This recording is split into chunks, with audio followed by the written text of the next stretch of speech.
Commissioner Douther? Present. Commissioner Hodges? Here. Commissioner Oakley? Here. Vice Mayor Weinstein? Here. Mayor Black? Present.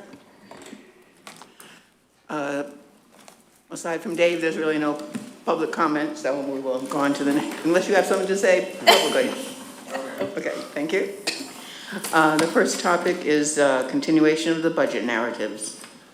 Madam Mayor, members of the board, at this particular moment, we will have our building official provide you an update on his fiscal year 2019 budget narratives. Followed by that will be our Public Works Director, and he will get into the following departments and enterprise operations that he will also communicate the narratives for those respective operations. So without further ado. And what pages is that on?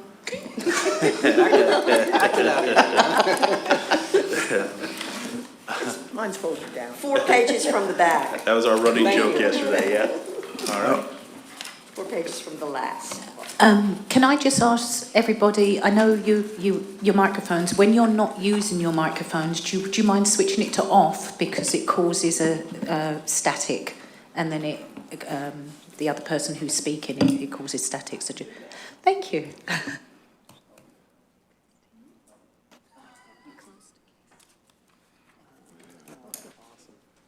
Okay, I guess we'll start this. Good afternoon, Madam Mayor, Commissioners.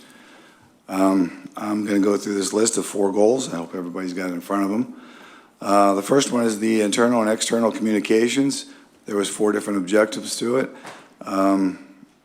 I guess I'm going to jump on objective number 3, which was provide more one-on-one support, communications, and information to the residents and the contractors who use the front permitting counter using informational handouts, materials, and scheduling consultation times with the building official.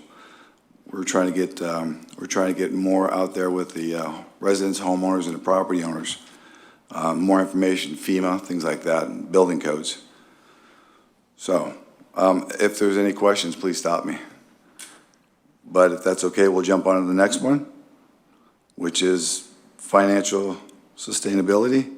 And with the financial sustainability, objective number 1 was to provide fee schedule updates and or adjustments to keep current with the other neighboring communities and strengthen the revenue base to help support the department. With that said, let's jump to the next one, which is goal number 3, safety and healthy living. And of that, objective number 2 was to encourage team members to work with the safety committee to help ensure that the working facilities are a safe and working environment. We've found some issues in the past, whether it's a new building, this site, or whether it was other city sites where there were some concerns, and we brought those up to the proper folks, and they were taken care of, but there's just more eyes out looking at that stuff. And the last goal was the human capital, which objective number 1 was encourage team members with professional growth and training through the ICC certification program. I have 2 team members that have certification with the ICC, and I'm encouraging them to get more certifications through the city to help overlap their jobs and work with each other and take on different tasks in the future. Do you have any questions for me? I got one. Shoot. Yesterday, we kind of talked about this. A resident brought it up. And that is, enforcing what people are doing, like on the weekends and stuff like that. And the main concern was, that if I'm out there and I'm replacing some boards on my deck or a slat in my fence, am I going to get slammed for that? Because his thing was a lot of residents only have Sunday to do the work. Right. And we were saying no, but he was saying, well, we need to do a list of things, but you can't list everything that they can't do. So I guess what I'm asking is, I know it's a judgment call on you and your department, what you're doing and what you want, but I'd like to hear your response to that, please. I was listening to the meeting, most of the meeting yesterday, and I'm aware of what you're talking about. The intent of the ordinance, I believe, was for no construction on Sundays, meaning construction projects, big construction projects. If you have a property owner or a homeowner that has a 2 or even a 3-day weekend and they want to get a small job done, like a fence or something like that, I have no concerns or problems over any of that. Okay. I'm talking building the Marriott on Sunday with nails and hammering and 100 people on the roof, things like that. Well, I know the city manager also brought up, you know, if you got a truck outside and you're gutting your kitchen on a Sunday, then we have an issue with that too. Absolutely. The building code requires any active permits to be viewable from the curbside. So if they have a permit, it needs to be viewable. They could put it on their job trailers, they put it on the front of the house. I even see them on the dash of their work trucks. Doesn't matter to me. And that's what I try to tell the deputies and my Holden, my code compliance person, look for the permit, because that tells you if it's active or not. We have software, and we are available to access that software out on the road to check to see if the permits are active or not also. I guess I was just trying to relieve his concerns about, you know, you're putting a board on your fence. No. Okay, I just wanted to kind of clarify. all No, that. there's a fine line with repair and maintenance and replacement.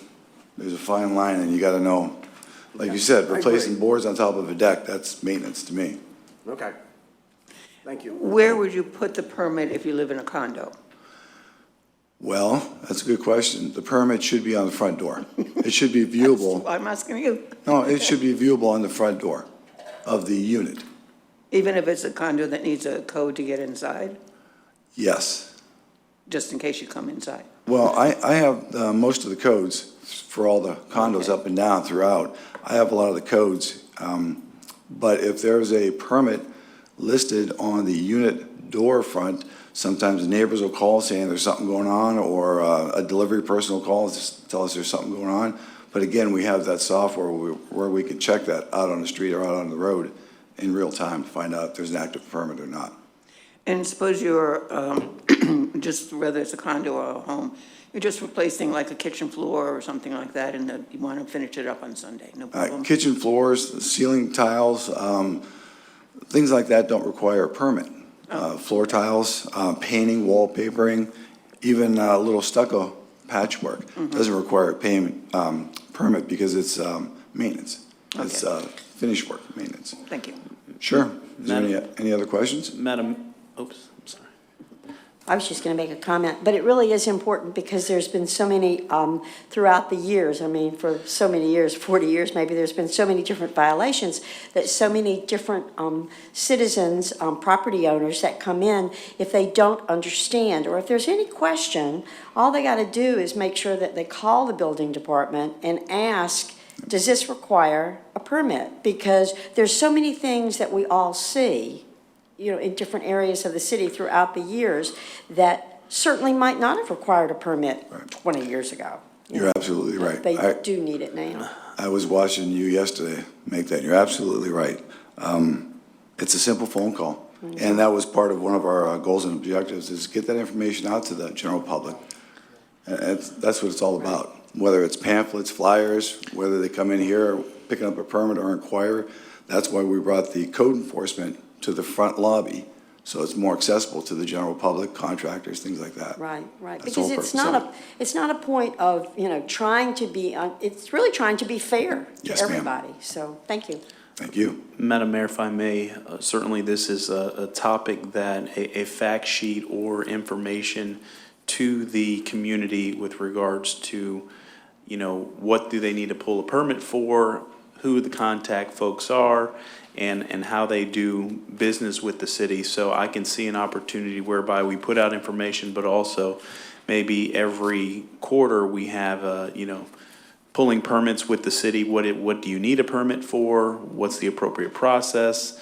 And I can tell you that there's been numerous situations that the building official has graciously sat down with folks to say, before you go ahead and lease a space and go out and effectively pay your rent for an entire year, come in and let's have a conversation, even offering to walk the site before, because what happens is individuals go and pay their lease an entire year up front, and then we have to come in and say, you've got about $30,000 worth of work that you need to do, and now it puts the city in the precarious situation because they're seeing us as the entity as to why they can't open their business in our community.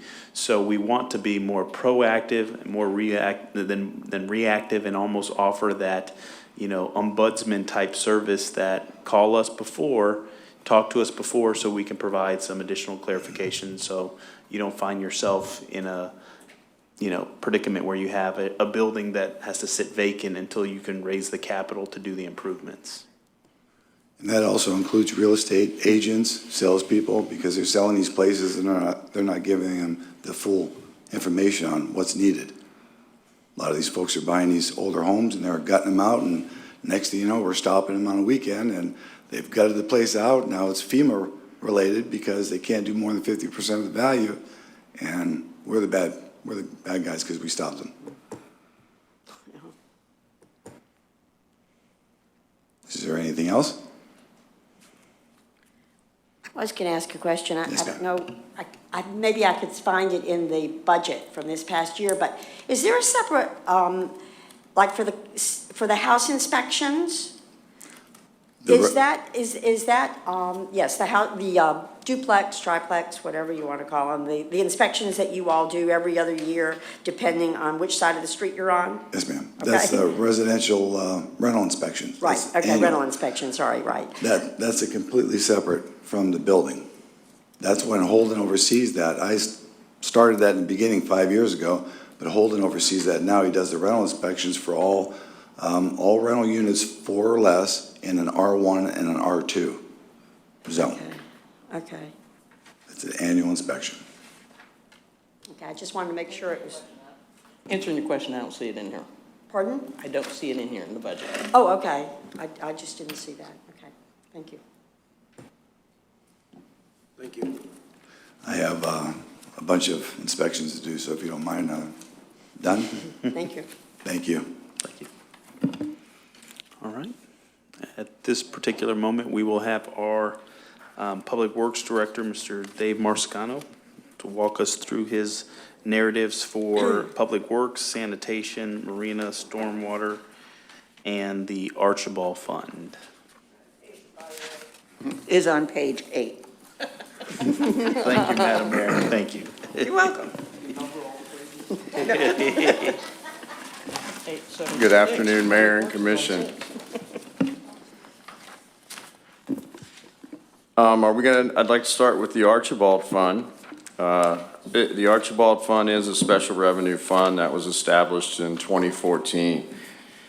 It is intended to illustrate the extent into which revenues collected at Archibald Memorial Beach Park are expended for parks and recreation services in accordance with National Parks Service Precedent and Resolution 03.13 adopted by the City of Madeira Beach in June of 2003.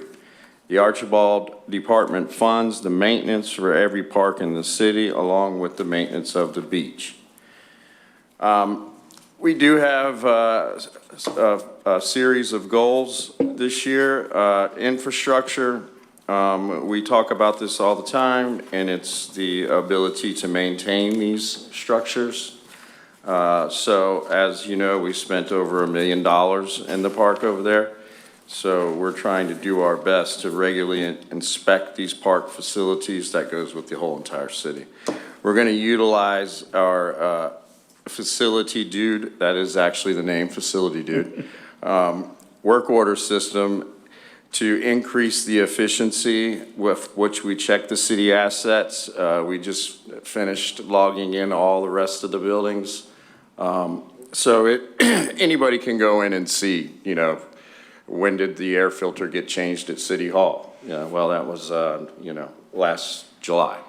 So we're going to increase to use this system to provide the maximum level of safety at all the parks and to make sure the parks are safe. We have several parks in our city which we know have seawalls, et cetera. No matter how good the seawall is, you're always going to get a little outflow from behind the wall. So those are one of the things we check. We're going to update and maintain our parks inventory. And we also have an infrastructure goal, and I think that's more of a capital type conversation that the city manager will have with the restroom renovation in a couple of different locations. I think we all know that we could use some sprucing up and updating in those areas. The financial sustainability of the Archibald Fund, we want to research grant opportunities to enhance the city parks every chance we get. We want to also create a public outreach with the schools to help in the cleanliness of the city parks.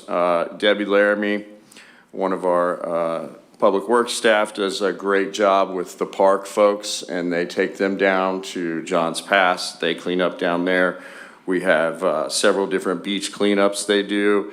We're currently looking for someone to help us a little bit more with the 9/11 monument. The Public Works and the Fire Department last year stepped up and voluntarily painted that before our ceremony. So we're looking to partner with different schools and scout programs, et cetera. We also want to try to always do things more efficiently and better and for a better cost. So it's our goal to release an RFQ for our tree trimming. Instead of requesting yearly quotes, we're gonna try to set something up with somebody. City Manager's Office, I believe, is reviewing that now. And under human capital, we always want to develop and support and retain exceptionally qualified, healthy, well-trained, and diverse workforce. And it's a changing world, there's no doubt. It's a changing world all the time. It's 2018. We want to plan for the future through training and development. We want to improve the communication with the community. No matter how good Facebook and all the other social media stuff, the Coconut Telegraph always seems to prevail. So we want to try to do a better job and to foster a safe and healthy work environment, not only for our employees and staff, for all our visitors, residents, all the way across the board. Appreciation, recognition, and respect for each other. That's the Archibald Park Fund, without going into too much detail. One question, what do you see as the biggest problems with the parks? The biggest problem with which park? Any of them, or just overall, I guess is what I'm asking. The biggest, I would say bathrooms. You know, you go to any marina, you go to any city, frankly, you go anywhere. If the bathrooms aren't clean, are you going to go back? Most likely not. We take great pride in trying to keep these facilities clean. And restrooms is one. We've fixed most of the other issues at Archibald Park. We know we've got other stuff that we need to do, but I think it evolves into a bigger conversation than just. Right, Madam Mayor, if I may, you know, we've looked at, obviously, we know our restrooms are probably at the end of their useful life, that we need to go in there and do some cosmetic improvements, but also the landscape, making sure that it's Florida-friendly, drought-tolerant. Even some of the planter beds that we have at some of our parks have become de facto cigarette butt disposal components for folks to just discard trash. Even our trash receptacles, we can probably do some different things to help contain the trash and make sure even larger trash cans, because I had the opportunity to spend a couple hours with our solid waste team and a phenomenal group of individuals. And during the weekend, those trash receptacles, it's inevitable that they're going to go ahead and overflow. So how we do our trash pickup, how we post signage, where we put our cans, those types of things. So there's a litany of different things that we can put on a punch list. Better lighting, even in the evening, because we know that the sun goes up and goes down during different times of the season. So lighting in our parking lots, we have some trip hazards and some potholes in some of our parking lot areas, and then some of the parking stops need to be improved. So you have some milling, you have some resurfacing that needs to happen in your parking lot area. So holistically, we are systematically looking to put together a plan that we can address all the beach access and the parking lots that abut Gulf Boulevard. So from working from one side of the city all the way down and looking at things that we can easily maintain and utilize our contractual service provider to help us do some other things more so than picking up trash. So we're gonna look at some design elements, but that's something that will come back to the board so you can give us your input as to what you think, our beach access and some of our parking lots look like and how they feel like and how they operate within, our community. So there's a litany of different things that I think we can improve and do better, and we're putting the plan in place to do that. So are the walkovers on that list? The walkovers, that's a discussion that I had with the Public Works Director about looking to go with I believe it's E-Pay. E-Pay is there now, but the rails. The rails, Yes. right, the rails, yeah, we had a conversation. Right, but they need to go to Treasure Island. Their walkovers are incredible down there. And, I showed you a picture of one of course, you can't do that, but Right. with the growth over it, but the walkovers are off the ground and the sand's not coming up through Yeah. them. I mean, these are the worst, they were in better shape before they redid them a few years ago. I think. Well, they I were would like to taller. comment on that because we have what we call here, the beach is growing. Something that happens here in the city of Madeira Beach because I'm on the beach daily. If you happen to look at a chair from the blue chairs, you will see that the sand grows. Okay, Bella Arte, which was not one of the ones that we redid, it was redone before, and it's probably halfway up filled with sand now. So we get the complaint at the City Public Works that there's too much sand on the beach, and this is a true comment. I'm working with the U.S. Geology that can back me up on this 100%. I would love to be able to present this to the board, their facts. They're supposed to send me their presentation when they get it. So the condition of the boardwalks are an outstanding condition compared to the litany of lawsuits that we had before I undertook that project. And the other thing that we, looking at is similar to when we had a brief discussion about the TDT funds, the reason that we're starting to see, or we see our beach grow, and we've been fortunate enough to where we haven't, fortunate or unfortunate enough to be able to receive any money for beach renourishments, is because those sand groins are doing exactly what they were designed to.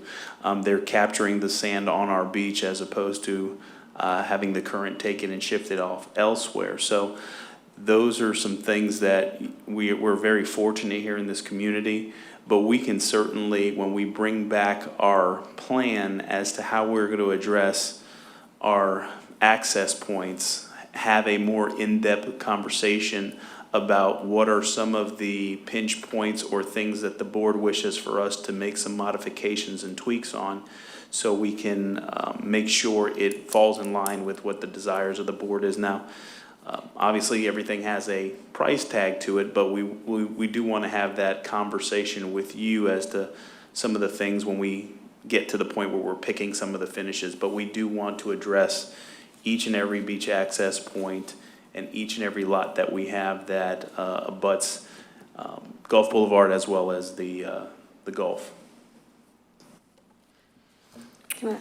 Any other May I ask a questions about question? Archibald? Yeah. Yes. Dave, I noticed that because I walk Gulf Lane too every single day and walk on the beach accesses. Now, was it true or not? It seems like when I'm walking up most of the walkways, the crosswalks, that the original beach accesses as we had them were actually higher up than what they are now, or is that not true? Absolutely not, no ma'am. They were not? Okay. Al did the surveying for the beach accesses. He's in the crowd. I'm sure he could testify to this. That's fine, no. I was just curious because I saw all the old pilings, I guess, and I didn't know, if that was the case or not. No, we had to properly permit all of those through the DEP, the Florida Department of Environmental Protection. So we're not just allowed to go out there and do whatever we want. What you have seen is the beach grow. If you talk to any of the Gulf Front condominium buildings, they will tell you that they are fighting a constant battle to keep the sand out of their pool, parking lot, et cetera. Every storm you see, you'll see them out there digging in front of their places. Right, and I noticed too that on either side, in very, very many instances, between 131st and 135th, I guess, I see where you're certainly, I mean, it's so obvious because all you have to do is walk up on those crosswalks and look on either side of you, and the mounds are just, I mean, not right directly adjacent to the crosswalk, but maybe 10 feet away. And it's really very noticeable down there by the sea breeze. Yes. Where, I mean, but it's great because you view that as protection, but I know that it can be certainly, I know it's Yes, growing. yes, the dunes Yeah. have grown, but no, we did not build them lower. Okay, it just looks like it was, yeah, because of the, Absolutely was Okay. not. Our Okay. surveyor's right here if you'd like him to comment on it. no, I believe you. I believe you. Yeah, I have a question. At Archibald Park, is it a problem in the restrooms with homeless and things like that? No, ma'am. The issue there is, something we're working towards. It's in this year's budget. It's to build the changing rooms that are there. There is I'm not saying that's not a problem. Let me back up. And we also have a sewer from the building to the connection to the county. So there's infrastructure there. There's, there's only there's 2 urinals and 1 stall for Archibald Beach. So, I mean, the backup comes from, we're very popular. Yeah, and Madam Mayor, one of the capital projects that we're bringing forward for the board to consider is to address the restroom issues at Archibald Park, as well as the changing house, because you have mothers with young infants to go. It's easier for them to utilize the changing house to effectively change their children, change themselves, and then go out to the beach versus occupying the restroom space. But we certainly need to make some major improvements in the restroom. And to the Public Works Director's point, is that unfortunately, the plumbing of that facility was done primarily by a lot of sweat equity that was put in by a lot of volunteers.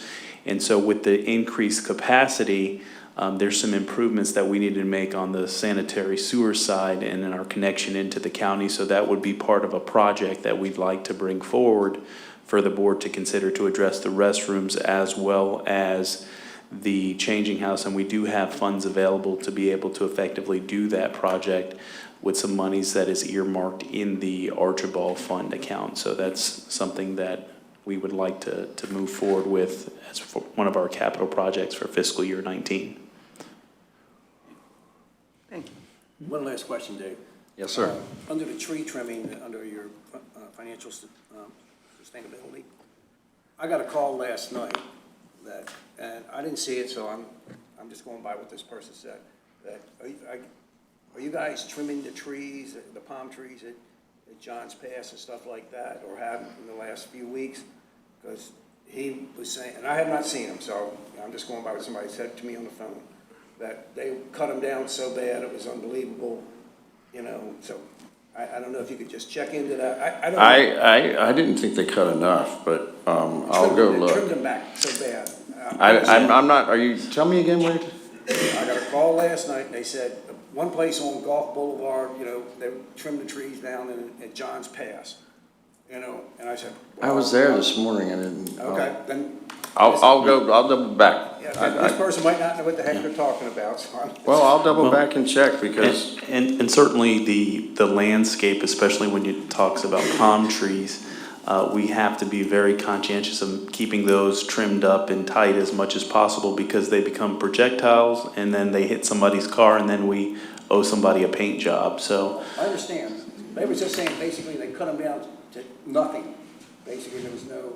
I'll double check to make That sure. problem at all, and I'm going, that doesn't. That sound may be right. the tree that we have that got struck by lightning, that has could be the no No, top. that was cut off in the middle of it. Well, I didn't know if that was the one they were referencing, but. I think But we what can check it. I think more what they're talking about is the seagrass, because they chop that down and it just looks like somebody Oh, got a yeah, flat top. like a And buzz then cut. That's what I've heard of it, is they really You're just, saying trees, so I don't know. right, but I'll make sure I take a walk through there after Thank you, I appreciate it. today. Yes, sir, no problem. Can I ask another question, please? And this is going Yes, back to ma'am. the restrooms, okay? I don't know in many past years, but I've had several residents who are people on Gulf Lane who've asked me if the city has ever looked into putting another restroom facility between, say, before you get to Kitty Stewart, when you're going north, okay, you've got the restroom at John's Pass, and perhaps somewhere before you get to, oh, I don't know, maybe Seabreeze. I know we don't Right. have any restroom facility on the beach between John's Pass and the county park, right? Between John's Pass and the county park, we don't. Right. Golf Grill submitted their restaurant permits, so you will be getting a bathroom at Kitty Stewart Park. Part of their restaurant is to rebuild that park. But that Kitty was part Stewart of the Park. old agreement, wasn't it? Or was that, That's the, is it, oh, well, Current it's agreement, another yeah. issue, I'm sure, but I do so you'll remember get a when that came bathroom at up. Kitty Stewart, and then further down the beach at 131st, where I've just recently been doing some work to that parking, where the big parking lot is. At 131st, there'll be a shower installed there, but there's, every single parking lot in this city needs work, period. And I can tell you that from a capital projects perspective, any restroom on the beach becomes the most expensive restroom Yes. in the city. I know that. And those are costly capital projects.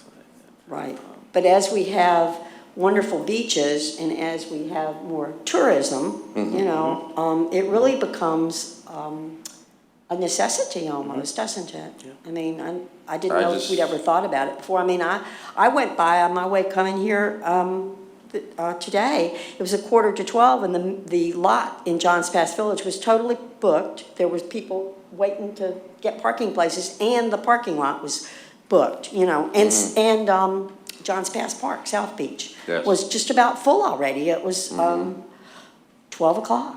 That's what I would make the comment that, you know, people used to say to me, you know, what is your season? Our season is if the sun is shining, Right. we're busy. People are here, right. And you're It's right, all you're weather exactly related right. for us these days. Right, but I think it maybe is one thing to consider, because I did have a lot of people on that Gulf Lane just mention to me that they've noticed, you know, in the last several years, I guess, and there are people who've been on the beaches for many, many years, that they have noticed people, you know, coming off the beach, going into the bushes to use the bathroom, because of course there's not one, you know, there's nothing available there, you know, so. Either go into the water or find the bushes, but it's something to consider for future years, because, yeah, okay. We I was don't just necessarily condone that. but No, It's not a city-sponsored activity. Right, right. Yeah. And to the Vice Mayor's point with it brings a smile to our face to hear that our parking lots are still full after we instituted Correct. the fee ordinance going through, and that took effect yesterday, so. Yeah. So they're enjoying that 250, which is wonderful, and everybody seemed to be smiling, so that's great. You know, and now we can just point to St. Pete Beach and other cities, Right, so, because they're going up too. 275. Okay. With that, are we ready to move on to Public Works? Sir? The Public Works Department is responsible for the development, operation, maintenance, engineering of the streets, the beaches, the parks, the drainage systems, and refuge pickup and disposal.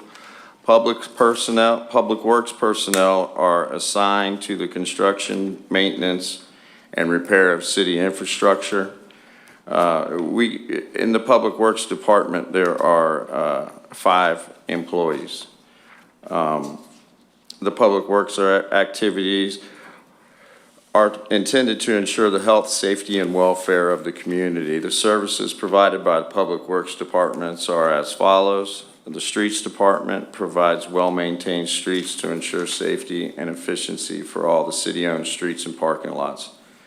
Our Sanitation Division helps ensure the health and safety of the community by keeping the environment free from hazard and unsightliness. The Stormwater Division falls under Public Works, develops and maintains the infrastructure system that enhances water quality and preserves the environment for the health and safety of the general public. And the Parks Department enhances the quality of life for citizens and visitors of each park and city. Now, I'll go through here and pick out, we have infrastructure, and we have several objectives under there. I would like to talk about Objective 5 and initiate the Clean Streets program with the addition of our new street sweeper asset that will hopefully be here next week. Objective 1, to design, construct, and maintain infrastructure and roads that ensure a desired level of service and provides for future needs as we move into the future here. To rehabilitate the existing beach groins to protect our beaches. That was one of the things we heard when we were going through our strategic plan. That is something that we're also working with the U.S. Geology folks the study they've been doing is a little over a year now to show how it helps to make the beach grow. And with that being said, when the storm comes from the right direction, of course, sometimes we lose a little sand. Preserve the city's infrastructure by proactively inspecting and reviewing existing maintenance protocols to ensure that the city assets remain in pristine condition. And to hopefully get a new public works facility at the marina site. That's more of a capital type discussion. Internal and external communications. We want to provide responsible public services that protect the health and welfare and safety of this community and all its visitors. We want to assist the city residents with anything and public concerns.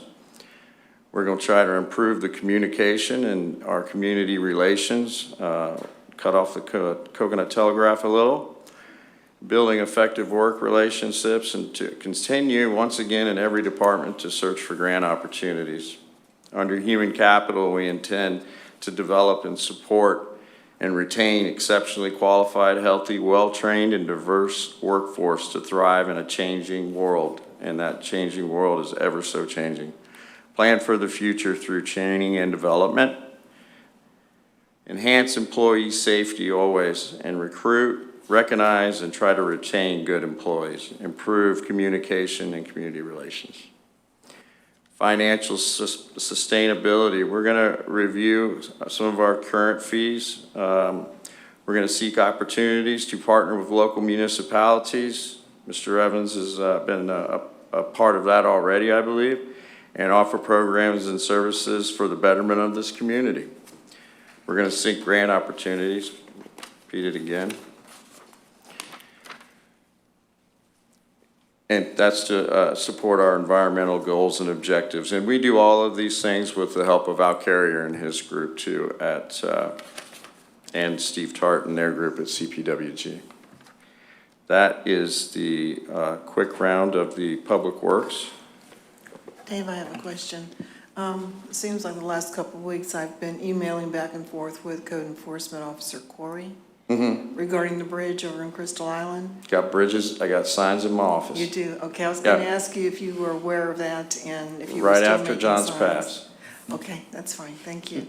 But I do, I have the signs are sitting right in front of my desk. Okay, the kids were having a great time. I But it know. seemed like we had a lot of horn blowing too, because they were running back and forth, and I just didn't want anyone to get hurt. That's a huge They're concern for jumping off the me. bridge. They're jumping off the bridge, yeah. And Yeah, then we they- currently don't have a code that talks about that. But the signs will go up on the bridge this Okay, I today. appreciate that. It's been Megan quiet. is probably watching. Please go send somebody. It's been quiet. Put the signs up. It's been quiet the last couple of days, so I think Okay. they finally got the message. 'Cause they Trust did me, get they'll be caught. They got caught. Okay, thanks. It's that Lillian Street Mafia kids. I know. You know, if I was a kid, I'd be doing the same thing. I'd be jumping off that bridge. I know we did it when I was. Well, It didn't matter. any other questions for the Public Works Department? Yes, two places you mentioned about grants. How many grants did you apply for, like, last year? Do you a guesstimate or roughly? Last year, we had 4. And how many did you receive out of the 4? Did you receive 4 or? We received, let's see, Gulf Boulevard, beautification. We received Swift Mud. We received, I had a phone call from Tallahassee yesterday. We received another grant, and it's related to the City Hall facility. I haven't even got a chance to tell my boss yet, but You just did. yes. We're going to get back to him today. So out of the 4, we haven't been turned, we have turned grant money down, but we haven't been turned down for grant money. Okay, I was just kind of wondering if it was worth the effort. I mean, if we. Absolutely, it's worth the effort. Okay, Is the that's what juice I was worth the asking. squeeze? Sometimes, maybe not Okay. completely. You really have to evaluate what you're getting into. I think all the ones that we are currently involved in, and when we try to move forward, we look at those details. Okay, thank you. Yes, sir.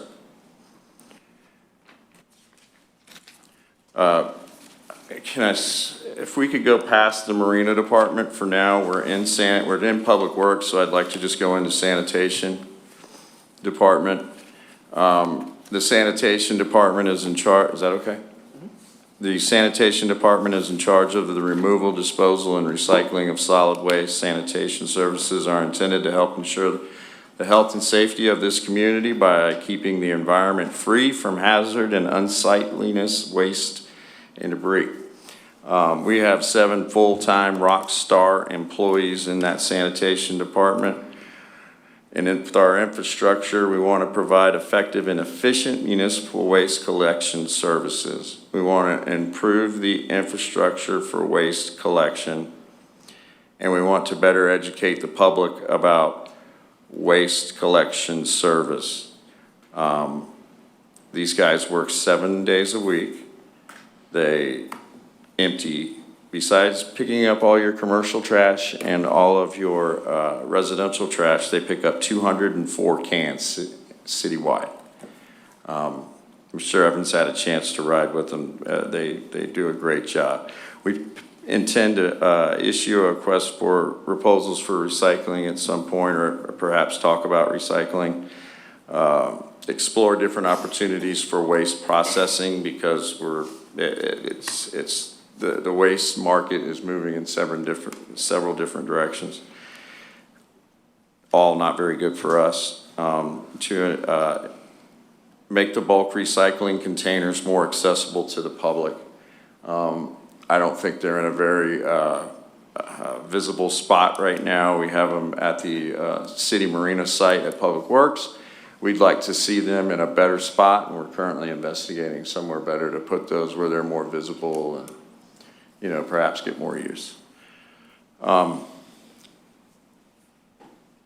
In human capital, we intend to plan for the future through training and development. Once again, we're not going to sit back on our heels and just use the same VHS tape from 1989.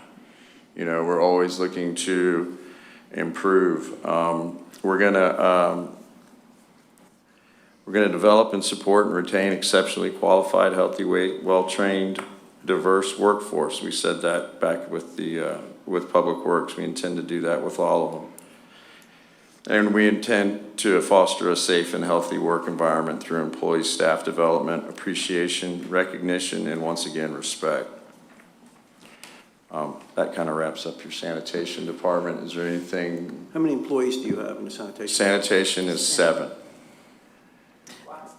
Rockstar employees, excuse me. Got to get that in. And we are, I think, the only beach in the Gulf, in our area, that our Sanitation Department still picks up. No matter where your containers are, they pick them up. You don't have to take it out to the street, and they're always pleasant. They're always Yes, ma'am. they're always clean. They're always they always come around. And if you can't take your own trash can back to where it's supposed to be, or you know, if you're having difficulty, man, they run up to you and they'll assist you. They really are. Well, we're going to have that conversation about picking up the trash cans behind the fence, because we let somebody's dog out this morning.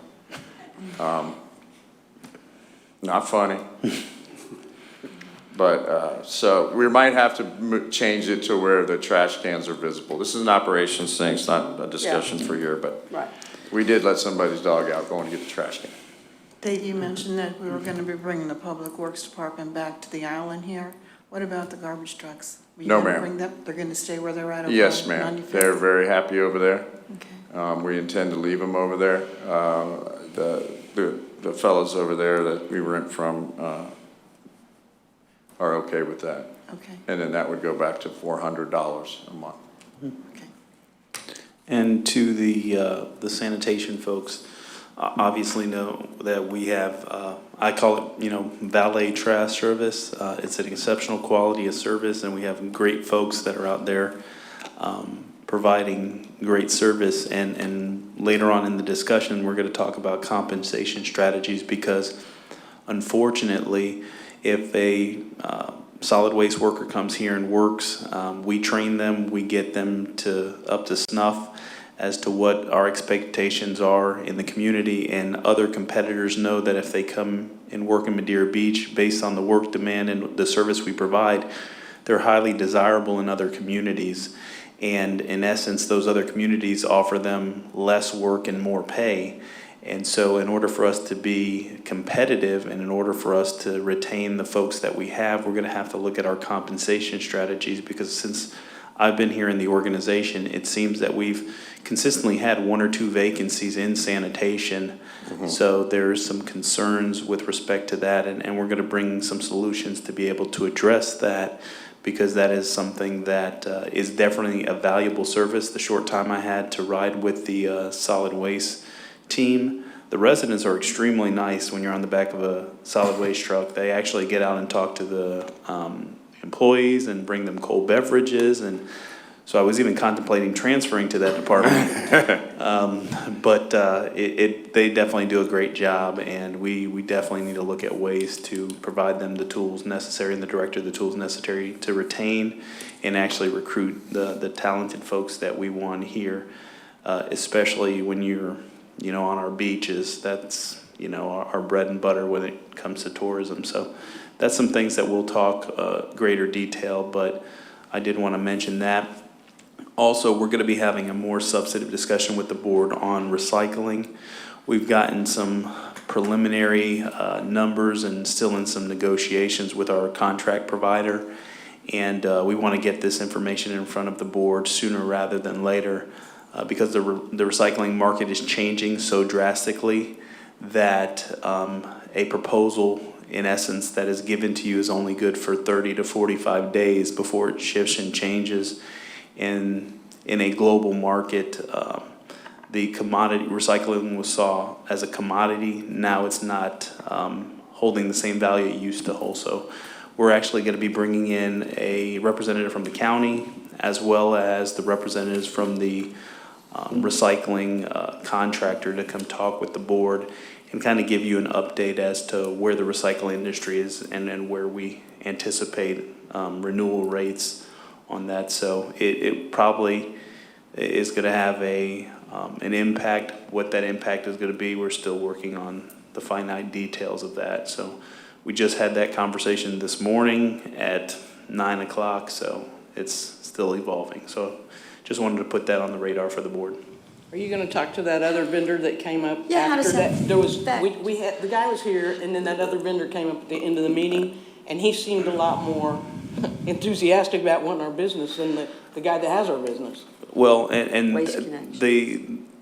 that's what we want to bring the item back to the board with, what the negotiations have brought forward, as well as the individual from the county, because in the event, I don't want to engage another contractual provider when the board's direction was to negotiate the terms and conditions, because if the board then says we don't want to renew, then I want to give everybody a fair chance for the RFP. So I didn't want to engage into that dialogue yet, but we're bringing you something in July. So in July, the board can say, okay, Mr. City Manager, we need to go out for an RFP, and we'll be ready and poised to do that. The contract with our existing provider ends in December, so we would have some time. Okay, that'll work. Okay, I'm going to move on to the Stormwater Department. The Stormwater Department is staffed with your Public Works staff. So sanitation, stormwater, Public Works are all accomplished with 12 total employees.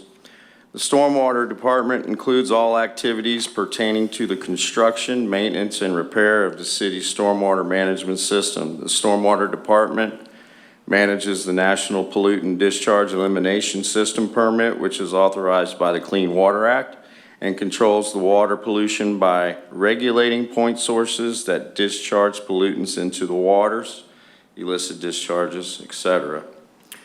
In our infrastructure, it's our goal to meet or exceed all applicable federal and state regulatory requirements for stormwater management and water quality protection. We are always striving to do better. We were audited by the FDEP last year and got glowing review.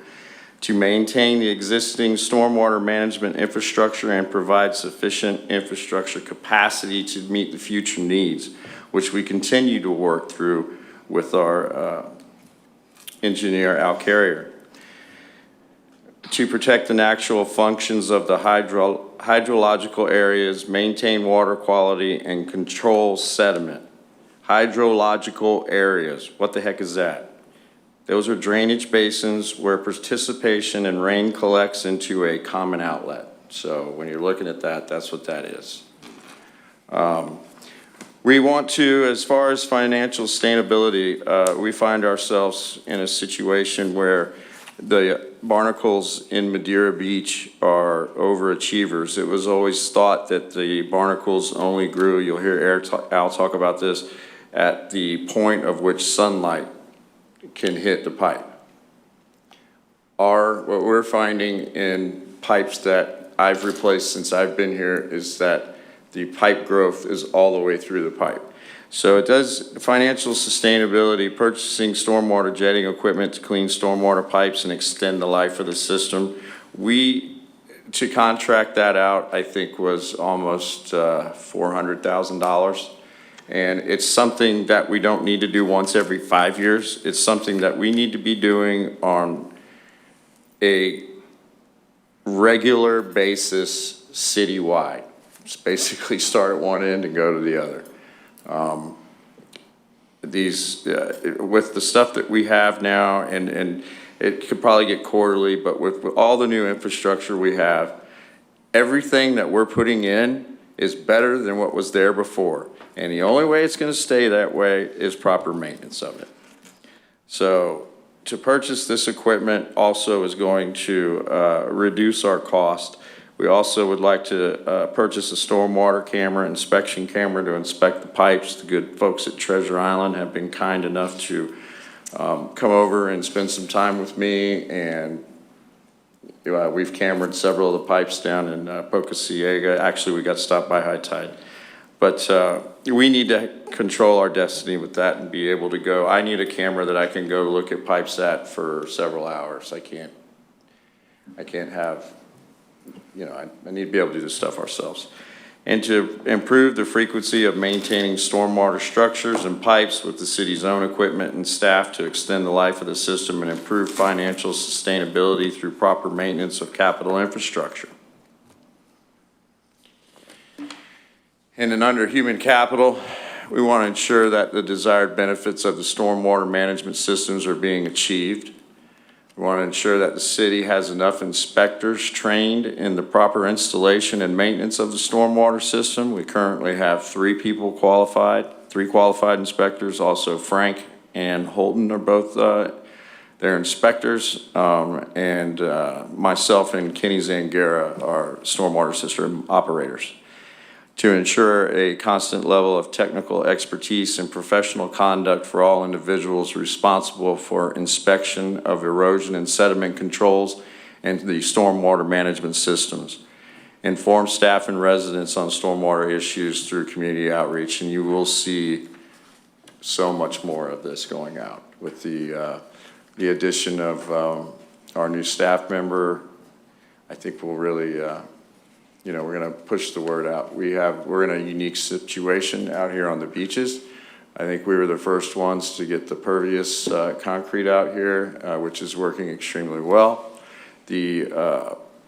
Once I'll say it one more time, the street sweeper has a VACCON attachment with it. So just cleaning outfalls, overall maintenance of the entire system is going to change 180 degrees. So Dave, is it two pieces of equipment, two pieces, two of the vacs, or is it one piece of equipment that includes the vac thing that you use at BOC? No, the street sweeper Right, is a VACCON. okay. Yes, a jetter, a trailer jetter. And we have all the backup materials and prices for all that stuff, once we get down to that road. They're about 65,000 and the camera is, I've got the quotes in here. I think Okay, but it's that's 8. what we've already ordered, that's what's coming. No, we haven't ordered, no, What's we haven't supposed ordered to any be- of this. Or were Street we supposed sweeper. to get something after? Street sweeper and the street sweeper, that was it. Okay, but weren't we supposed to, and you're saying we weren't supposed to get that immediately upon completion of the Bogosiega project? I guess I must have thought that was ordered or in the same contractual. I can send you the order form, No, Commissioner. It was ordered in October 2nd, when the budget was approved. last And- year, okay. I mean, I think we got the PO the first month in October, right? And we just hadn't gotten it. I can give you the salesman's phone number if you would like, No. because I just got off the phone with him a couple of hours ago. I was trying to get it here for the commission meeting. But what's No taking one it in so this room is more irritated about that than me. Well, I'm probably second. The street sweeper in the thing that sucks the stuff out of the stormwater pipes is the same piece of equipment, correct? That's correct. That's what I said, Yeah, yes, That's the ma'am. same thing, right, yeah. Well, maybe they're gonna, be putting signs on that piece of new equipment that will, educate citizens as to what they shouldn't put down those storm drains. Well, only rain goes down the Maybe that's what drain. they're It's doing. very simple. And Mr. Evans has already brought up wrapping the vehicle once we have that here. Yeah, we've had several conversations about it. So Elgin, his name is Steve. Anyhow, yeah. Yeah, I'm just talking about all the other things that go down the storm drain, or even will go like the street, like the grass clippings and stuff like that, that will somehow not filter through or clog up that new pervious system that we have. That's what I was thinking of. And that is something that, from a public communication standpoint, we're gonna make sure that we put out a bunch of information related to that and educate folks about helping us maintain that piece of infrastructure, because it's not just a roadway, it's also the drainage system in those neighborhoods. So we need to work together so everybody knows exactly what the impact is. And then on a regular basis, of course, we'll be through the street with the street sweeper there. We even talked about some more punitive measures if we find folks that are effectively blowing grass clippings into the yards, looking at citations, those types of things. So, and then worst case scenario, we can require somebody to sit in the street sweeper and sit in there for 30 minutes, and you can still see where you started from after you've been riding in something that goes, I think, less than a mile or 2 an hour. It's a very interesting ride if you don't have anything else better to do. Well, and we do have the signs, certainly Yeah. by every one of the storm drains, that clearly define that you shouldn't throw anything in there, Yeah. but human Yes, nature. concrete trucks wash out in there, people blow stuff in there. It's a struggle's real. Thank you. Yes, ma'am. Any other questions? I can move on to the marina.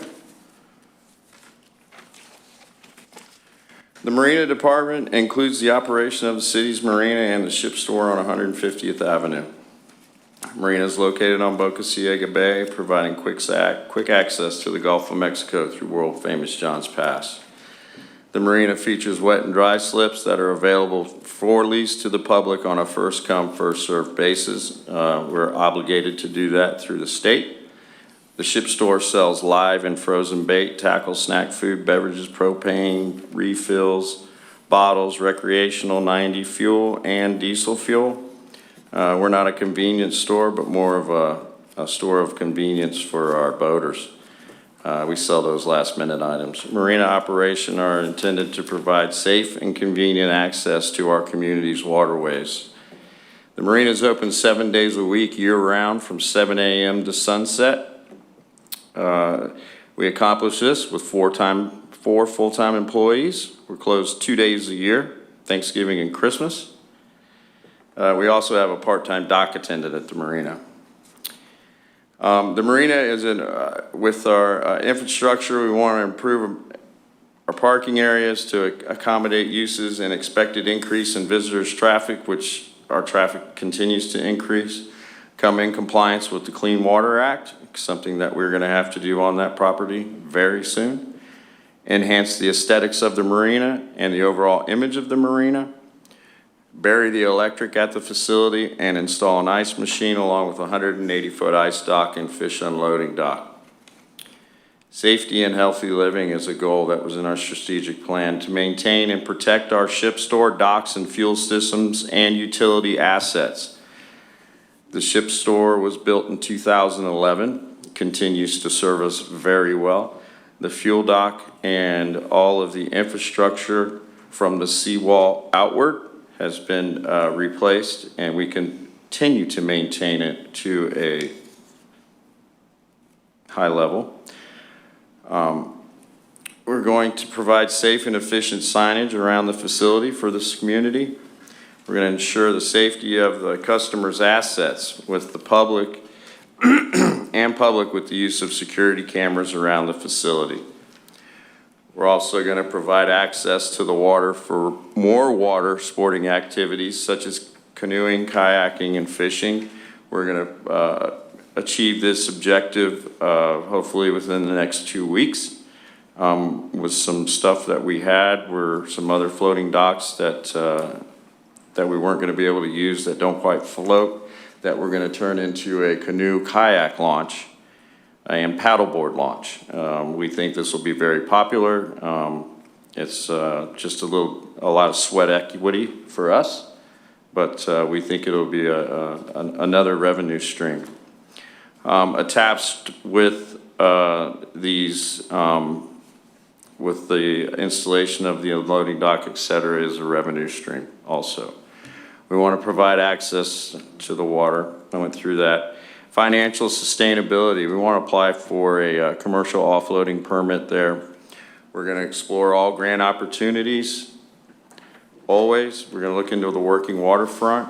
We want to review and update the current fee schedule, which we just did, and we raised all the fees, and develop new charges, such as the kayak canoe launch, you know, to go with the trends in the marina industry as they change. I'm extremely active in the marina committee, but the marina industry, and so are our pro staffers at the marina. So with the addition of these things, it's just going to increase the revenue streams that we have at the marina. Do we currently have security cameras at the marina? Yes. We're just going to upgrade them or have more? Yes. Okay. Thank you.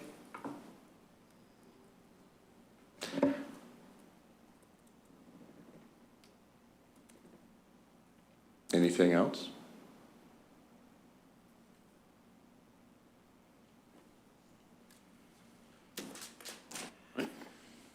I do have one question.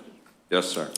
I don't know what a commercial offloading permit is. Could you explain? Commercial offloading permit gives us the opportunity, right now, the only places, so if a commercial fisherman, he can only unload at an authorized facility. So if he wants to unload at Save On Seafood right next door, they charge him a certain rate, or a certain rate they're gonna pay for the fish.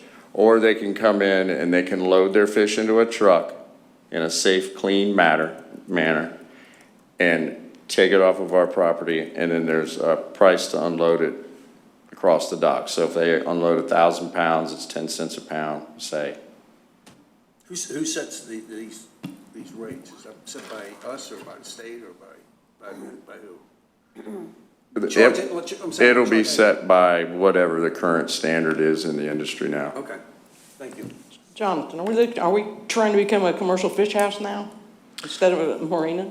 We're not trying to be a commercial fish house where the goal and objective is to explore other revenue options. So that'll be something that would have to come back to the board, because we would, effectively, we're gonna adopt additional fees that are not in the fee ordinance.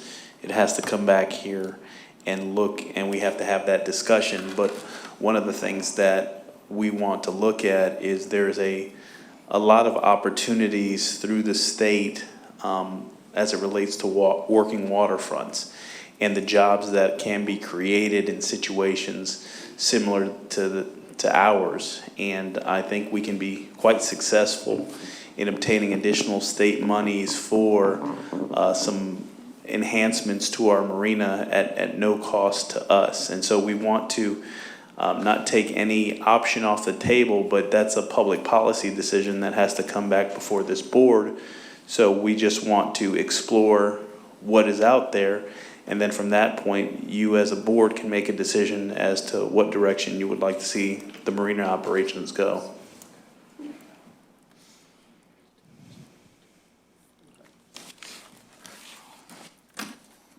Thank you. Have we ever looked at that opportunity? To follow up before? with that, we're not looking to be a commercial fish house. We're not gonna store bait. We're gonna service the boats as far as fuel and ice, which we currently do. We currently have a relationship with several of the fish houses, and we supply them fuel at this time. What we do not have the ability to do is to properly serve the public with ice. An ice machine, even if we don't get into offloading fish, is something that I think, desperately need. Ice is a commodity that we have found out melts, and it sells very well. You couldn't find the day before the King of the Beach, Friday, you could not find ice on this island. Wow. Or at the Publix on Seminole Boulevard. So I run out of ice pretty much daily. Now, that would be a moneymaker. I mean, bagged ice, last Saturday morning, we were out of bagged ice.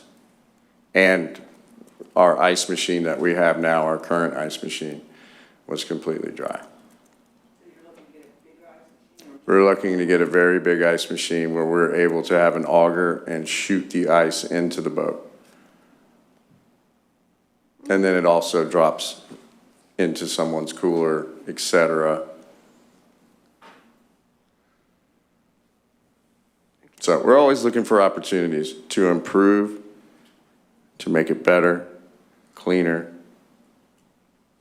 We want, it's got to be Walt Disney World. One thing about a marina is you have to understand, this is their fund money. This isn't the electric bill or the cable bill. So they can't come to that marina and feel like they've had a bad experience. In order to put $2.5 million through the little cash register on the counter, we've really got to have some good relationships, and people got to have a good time, or they're not going to come. If you don't have a clean bathroom, they're not coming back. So we're going to do our best to keep that marina rolling. Well, I just want to say, after Irma, we all know ice is a commodity, so. Yes, ma'am.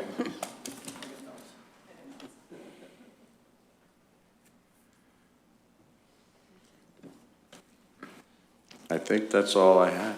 Okay. Any other questions, thoughts? All right. Thank you, Dave. Yes, Thank you, sir. Dave. Yes, ma'am.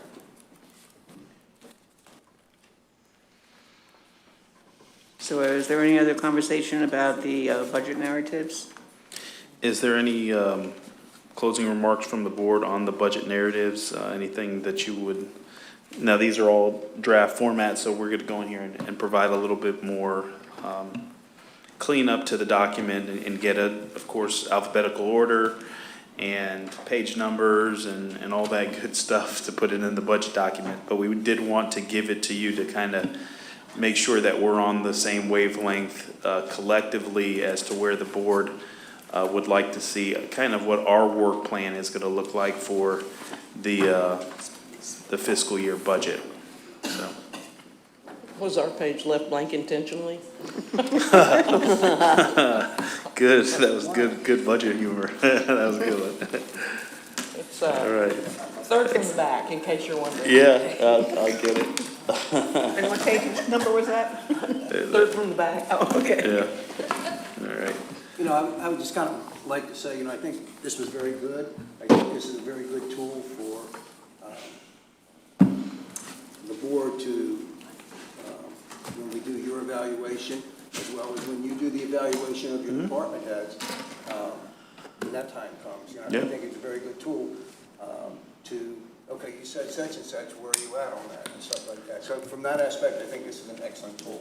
Yeah, it makes you take more of a realistic goal instead of a pie-in-the-sky goal, because you're gonna be graded on that this year, at the end of the year, to see, you know, where that's all gonna roll out.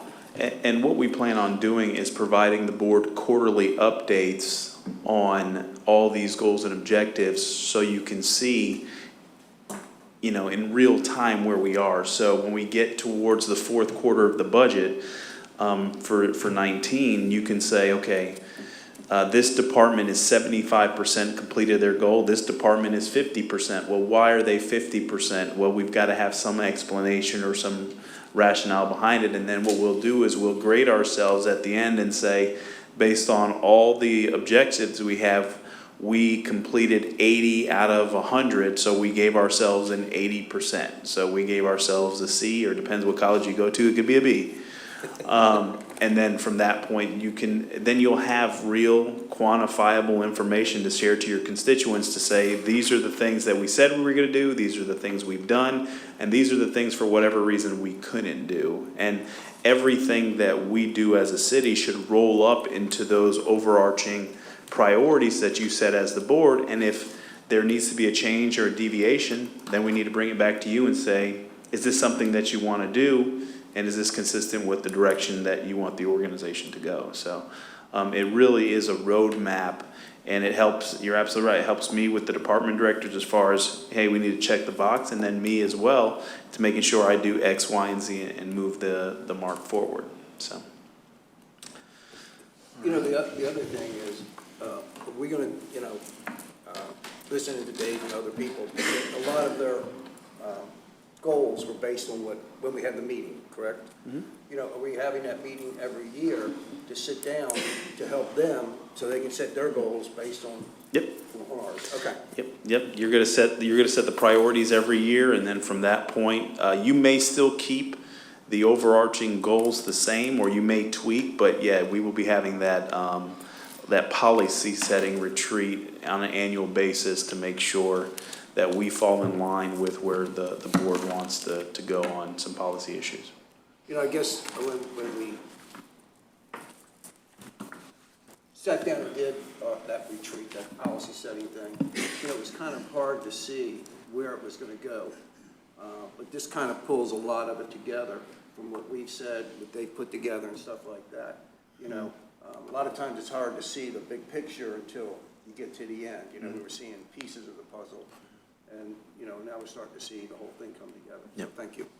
My pleasure. The department directors have been great, you know, because obviously this is a new budget process, working with a new manager. So, you know, we're feeling each other out and kind of understanding what the expectations are. But they've jumped in, and I think invariably everybody at one time had to rewrite them all because we were like, they were in different formats. And so we got them all to a point where we like where we need to go. Now we just need to make some tweaks. And then that's something, because the budget document's a communication tool. If somebody that has never picked up a municipal budget can now grab Public Works and find out what is in Dave's department, what he does, what is stormwater, what's the responsibilities of fiscal management. So it's a great communication tool as well, and that's what we really wanted it to be as well. So, okay. If there's no other remarks from the board, we can jump into item B, which is a review of the BP settlement request for the use of capital projects, and that is on page 3 in the packet that Walt just furnished. Yeah, Madam Mayor and Commissioners, we provided you a budget document, and I just want to stress, this is an evolving document. It's, very much a draft at this point, and it's going to, change as we get feedback and still need direction from you. But, I just see this as a good starting point. So I know I'm probably going to hear, well, where's this, where's that? And, and as we go forward, we'll work on that. But I just want to stress that this is a starting point. And by the way, I made sure, and we printed these out, that they had page numbers on. Yes, it did. So on page 3. Overachiever. I have a wait, before we go to page 3, because this is what we were talking about yesterday, the 125 for John's Pass Village. We need to see what's going on for next year before we even address this. Well, So I would rather look at the next one, C, the capital improvement or D, for 2019 before, or even look at what's already been done in the review of 18 and then go to 19 before I would ever say pull 125,000 out for John's Pass. what we're trying to accomplish here, Commissioner, is that we're trying to set the monies aside so we can plan. If the board is not willing to put money aside to say that, okay, conceivably, this is what we're comfortable with, then I can go and make sure that we have the work plan to effectively accomplish that. But if we say that how do I know if I bring you a plan for 15,000, 25,000, 35,000, 45,000? There's work, time, and effort that goes into it. So we conceivably have to go out there and get quotes for a lot of this to be able to bring you a final number. This number does not commit the board to expending that money until the final budget is approved. I totally understand this, but that was my whole thing yesterday or the day before, whenever we were talking about it before, is the fact I want to see what's going on in 2019, where we are in 2018, what's going on in 2019, before we say, yeah, we're going to give John's Pass $125,000 and commit that to him. Because you know what's there, we don't. And that's why I want to see, and I wanted to see it before we go into that. But this is and you as a policy-making board, you look at it from the standpoint of the policy side. What is do you feel comfortable allocating and appropriating the $125,000 for the particular improvements that we've identified? The day-to-day operations and the capital investment, our job as staff is to bring that forward and identify what we believe to be the pinch points in those issues. Because if we get into the details where a board member saying, well, I don't like this tile or I don't like that, that's getting involved in the operation. If the board does not want to allocate the monies for, there's plenty of capital projects that the board puts forward that doesn't ask for specific nuance and details of everything that we do. We have to have that relationship whereby if you say, staff, go forth and find these things and identify what the issues are, we can identify and bring that back to the board. But to have us to say we're going to cut that out and then go back and make a plan where the board doesn't have the appetite to put the $125,000, there's a lot of time and effort that goes into that. I'm not saying that. I'm saying I want to see what's done and where we are, a review of 2018, and I want to see 2019 and what is proposed, because somewhere in there we might need the 125. We don't know that because we don't know what's been and what's coming down the pike. And I'm not saying I'm not going to be willing to give the 125, but I want to see that before I commit to the 125. And the other thing that on this list of the 31,000 for the pilings, I don't think it's gonna be near that much because of the fact that the pilings that were shown on that paper that we got, half of them weren't even our pilings. I wouldn't say half, maybe a quarter of them were. We have So that, already, until we get that, you know, who owns what pilings out there, then the 31,000 is not even a real number. And as far as that's concerned, I'm not necessarily advocating this, but if we're going to say we're going to spend 125,000 on Johns Pass Village, should the pilings be included in that amount? Absolutely. Right. this is, I'm sorry. Can I just make my point? Sure. I guess I'm looking at it differently than perhaps the rest of you are looking at it. I'm looking at the conversation that we had a few days ago that was committing ourselves to a plan. This is committing ourselves to our budget. And this is just so happens where we're starting. So we're not really, we're looking at that figure, but it's not a guarantee, it's not a vote, it's You know, not a commitment. Commissioner, We're starting at looking at it. Vice That's how Mayor, I'm looking. Vice Mayor Weinstein is very much correct, and I want to repeat this one more time. It's a starting point. This is a proposed figures, and I'm sure, we're on page 3, and there's 91 pages here. You know, and I'm sure as we go forward, you're going to see other things that you disagree with. And that's where we start this healthy debate. But we at least have to show it to you. Right. Well, show it to me on page 92, and then I'll be happy. Well, no, because Because I want to that- see what's between here and there before I even look at this. Well, no, But we're it's not committing to this. I don't I'm not agree with committing to that. it. I wouldn't ever commit to it. Right. Okay, I don't agree with that from the standpoint, and I'm looking at it just as an overall picture. I'm not looking at it that way, and I don't want to look at it that way, because then that puts, I think, the perspective of the commission properly being called, oh, well, we're just leaving them what we've got left over for Johns Pass Village, and that's not what we need to be thinking, okay? In other words, every part of this 91 pages is a working document to me. And we can be on page 37 of it, and I mean, I've never done this budget like y'all have before, but I know I've done budgets, but we can be on page 37 and say, oh gosh, this doesn't look right, wait a minute, let's go back to page 3. Now, I mean, before we're totally through, so. And there's millions of dollars, there's an $18 million budget. And if we take that approach to look at Johns Pass, the improvements that we're proposing, and go through all the capital projects and get to the granular level, we'll never get the budget adopted in time. So what we're requesting is that if the board is in favor of setting this fund to say, okay, bring us back projects. If we don't spend it all, it rolls over, it stays in the fund. It's only going to be expended in the event that the board effectively authorizes. Anything over $15,000 has to come back to this board for approval. So how can I go ahead and conceivably develop a plan when I don't know what the mark is? Because if I bring you a plan of 125 and the board's only happy with $50,000, I've just gone out, got quotes, and people have seen us out there doing it, and then we say, instead of 125, we're comfortable with 75. So we're trying to find out if there's an appetite for the board to say, let's put this in here, staff go work the plan, and then when we have the plan, this is a living, breathing document that is going to change, invariably it's going to change, but we wanted to see if there is the desire to do that.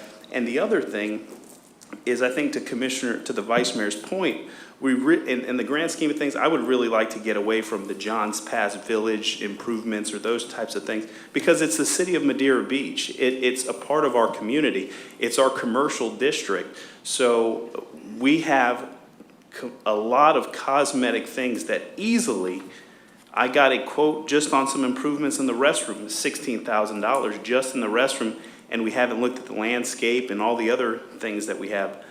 But we can put together a plan, and we are going to put together a plan, and we'll be able to communicate the plan But I don't want to go out there and get $125,000 worth of punch list items when the board's not in favor of $125,000. They may be in favor of $50,000 or $25,000 or I'm not saying go do 200,000. that. What I'm saying is, let us look at where we are in 2018 in the capital program now and where we want to be in 2019, and come back to this at the end. That's all I'm saying. I want to see where we are and where we're going before we just off the bat, let's just say, let's take the BP money and spend it all. That's where I'm coming from. Well, and we have balanced the budget, and the finance director can correct me if I'm wrong. The budget is balanced based on all the items that we have here. So we've already gone through the capital budget. We have it in here, including the capital projects that we've added in for the BP monies. So if we effectively pull anything out of the monies that we're showing here for a potential allocation for BP, that goes right back into the fund balance. It doesn't affect the capital improvements plan. Now, you can supplant the money and take some of this money and put it into the capital budget. You certainly have the authority to do that and the ability to do that. But we looked at this as an opportunity to address some of the concerns we have there. And when the Deep Horizon oil spill happened, when this money was received as part of the settlement, it was intended to mitigate the impact that the region had, especially the tourist industry, to be able to assist those that were primarily in the tourist industry. So we said, well, if that's the case, then effectively our main tourist destination in our community, our beaches and the pass, is a great opportunity to utilize some of this money to spruce up the opportunities over there. So I totally understand where you're coming from, but you got to realize those businesses and the employees all got BP money too. and they But we're not considering But their, that's we're not beyond the considering point. The their point is, assets. I just want to review this last. That's all. That's Actually, all I'm saying. I understand Nancy's point, and right now, we have this document in front of us saying how we tentatively might want to spend it. That's all we need to do. This is a document that we can put it at the end. We've looked at it now, we'll look at the budget, and then we'll decide whether or not we want to go forward. We can certainly, It doesn't- just go through that, we can go to the next, we can actually go to page 6, and that is the fiscal year 2019 capital projects. And Okay. we can go to that, and then we can come back to And- page 3 or what And have you. page 6 actually is a good starting point, because this is, really, page 6 is how the CIP, if you pick up this year's budget, FY 2018, and you go to the CIP, under the 2019 column, what you're seeing in page 6 is pretty much a reflection of that. We have city dock construction. We actually changed that or modified that to 90,000. That goes along with a matching grant that we still have that is acting. And the commission will have to make a decision there. Stormwater rehabilitation and replacement program, that's a yearly allocation of 200,000. Road sign replacement, that's Public Works, 50,000. Street resurfacing, 250,000, that was in the budget as well. And then there's a subtotal of so far projects and improvements. And we're gonna ask Al Carrier to actually expand on this a little bit further as we see beyond, or 2019 and beyond. But finishing this, under vehicles, again, the vehicles that are listed on the 2018 budget are listed here. These are the ones that are being proposed to be replaced. They don't necessarily need to be replaced, but at least at the time being, we're proposing them. And there's general fund, public works. There's subtotal general fund replacement is 125,000. And then sanitation, those vehicles add up to 422,000. So right now, citywide CPI, that we're looking, CIP, I'm sorry, that we're looking at is 1,137,000. Now, on page 7, city manager asked me to include those key projects that go hand in hand with the project's improvements on page 6. These are the projects that I went to the commission at the end of last year and actually got approval to have them roll forward. There are balances that were left, and a good example would be the second line item, which is the Gulf Boulevard improvements, utility undergrounding. That's the balance that was left in that account. The original funding included Phase 1 and Phase 3. It was over $3 million.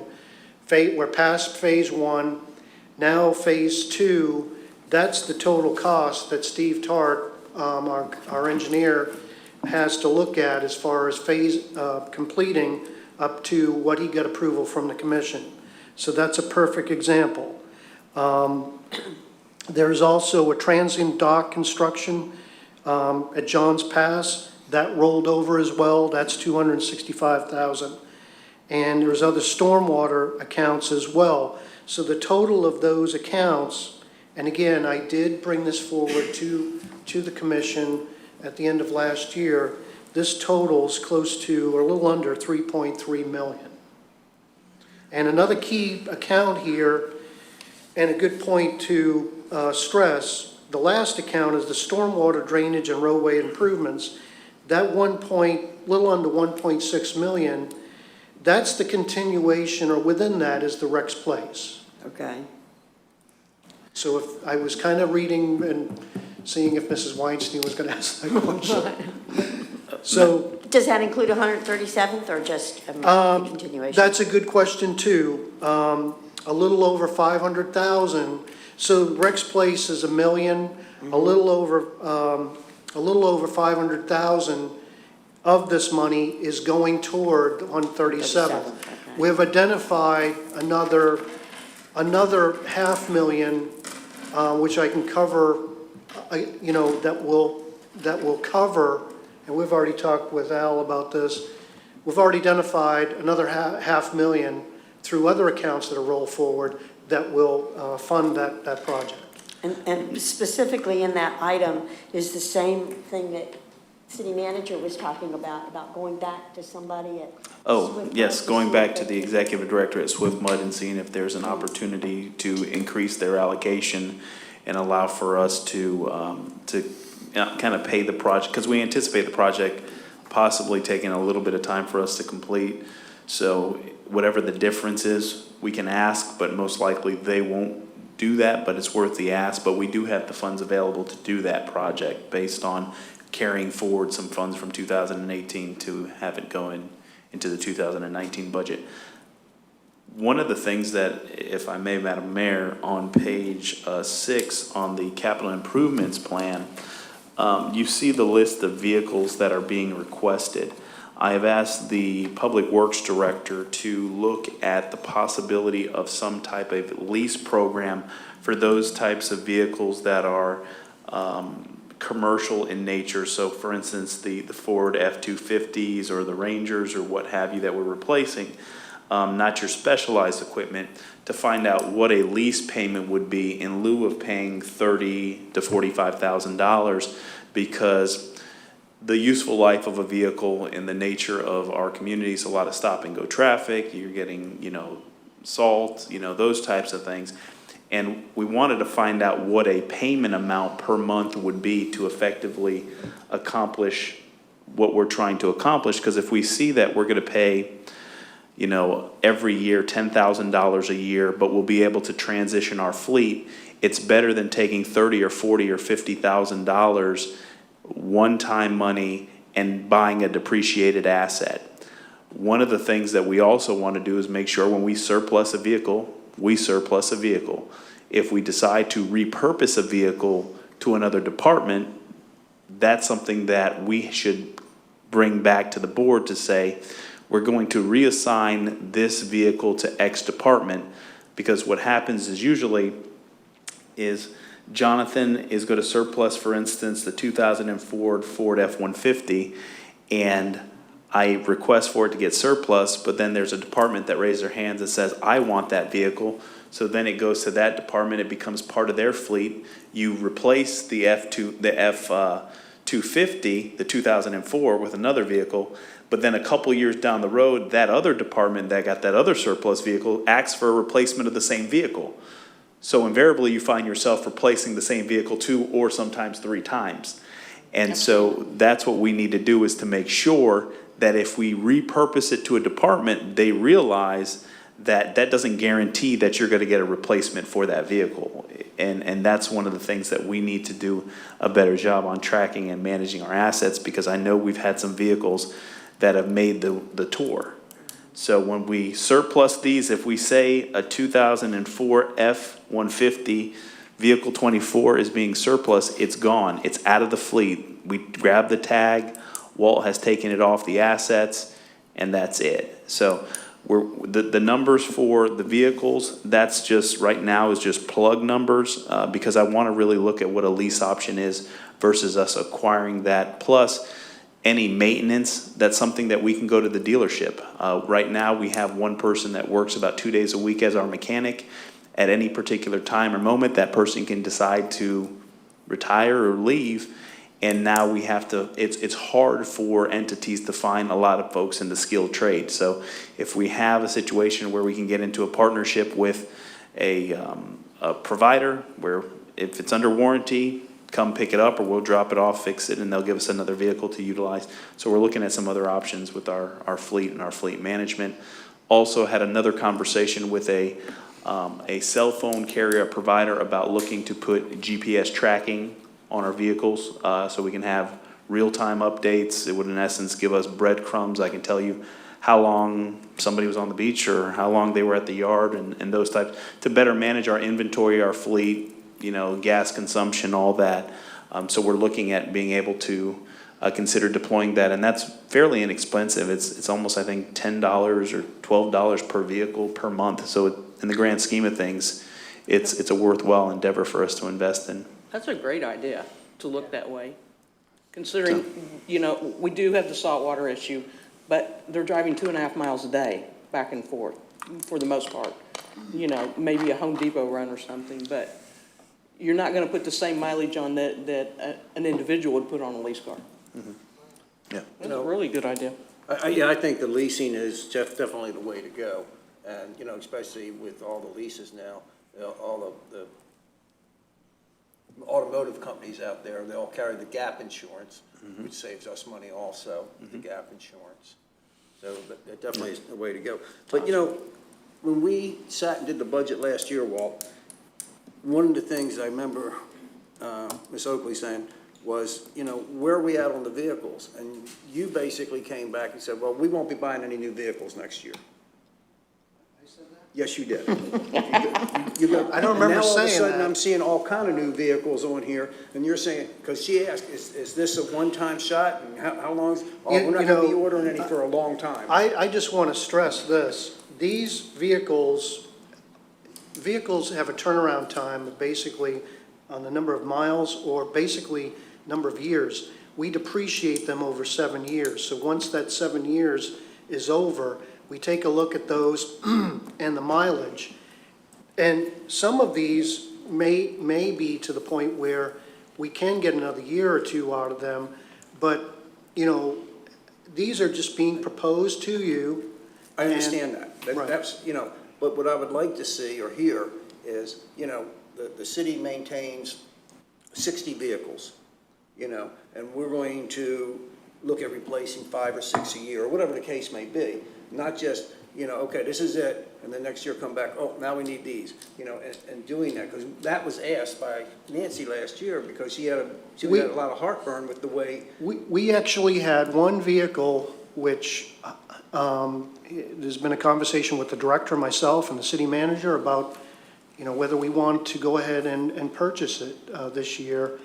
And there's been a question because of, you know, funding and so forth, but I think the leasing idea is a good opportunity. I think it's an excellent opportunity. But again, this just shows you what we would normally commit under a plan that we have consistently had year to year as far as replacement.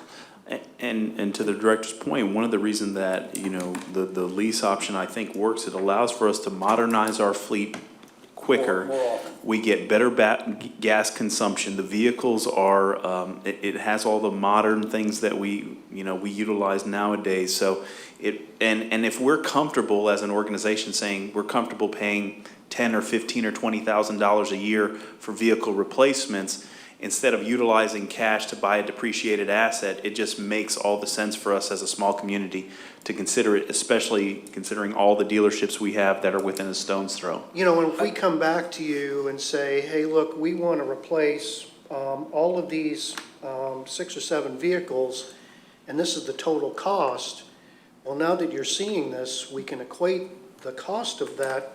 You know, this is a good tool to show you what we would normally spend, and if we come back with the lease cost, you can compare it to this. I understand that, you know, it's totally, it's kind of almost like looking at that bond issue that we just redid. Instead of paying $1.X millions of dollars this year, we're spreading it over the years. And I see the same thing in this, so that I understand. But what I would like to see is, rather than, I would like to see a long-term projection too of what we're going to, you know, the vehicles over the next 5 years. Well, you know. again, if you look at the CIP document that's in the 2018 budget, we've done that. You know, the vehicle replacement plan for vehicles does spread over to, I think it's 2022. So we have done that.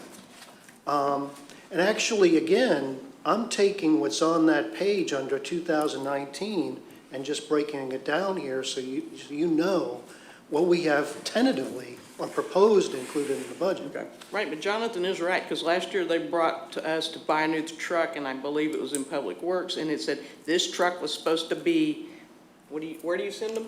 Surplus. Surplus 2 years ago, and it never got surplus, so they bringing it to us again to buy a new truck, and I had audited about that one.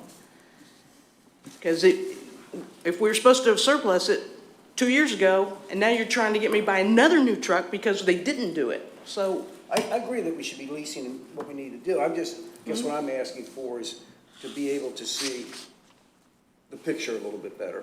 That's Okay. all I'm asking All for. right. I have a question, because you said maybe these vehicles do not need to be replaced, but in the budget, doesn't it list when they should be replaced? Yeah, again. That's already planned out? Yes, it is planned out. Right. Over, There's the one for Right. 30 grand out here. actually through Okay. 2022. So all of these are these? Is that what you're saying? And Okay. if you look at that page, Mayor, you know, I also have to now push that forward and have another column for 2023, and what vehicles that we would be scheduled to replace at that time. Okay. And those would be vehicles that are at the 7 or 8 year mark. And again, I think this is a good way of showing the cost right now. And if we do come back with a lease, you know, when we know what that lease would cost, you have the information here to compare it to. But I understand Commissioner Dalford's, you know, I think we can make it, I think we can do a better job making it clearer, and that's our goal. That's all I'm asking. Thank you. Right. But this really that you did, you know, that's in the current budget, Right. okay, I guess I had a couple questions on it after looking at it long enough, but first of all, what does lost mean? That's the local option sales tax fund. That's the fund, actually, we bought the big fire truck Penny out for of, Pinellas. out of that fund. Okay. And it's the sales tax part of the penny for Pinellas. Yeah.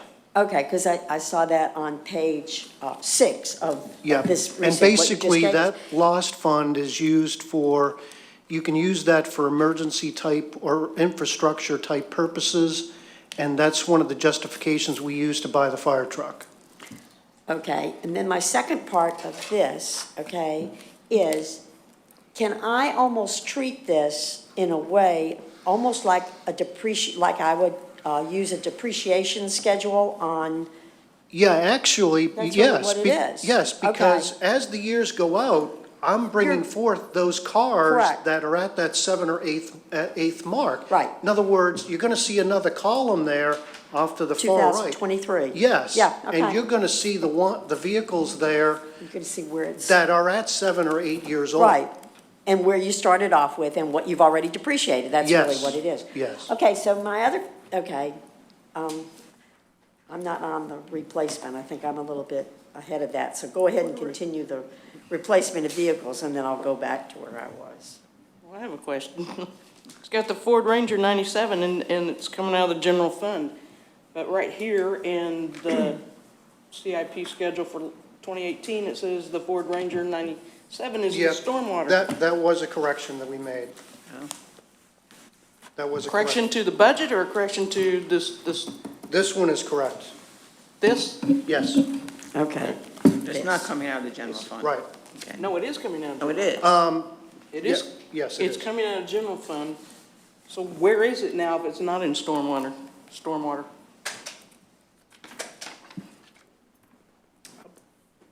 If I'm not mistaken, I think that may be the tractor that we use to drag the beach.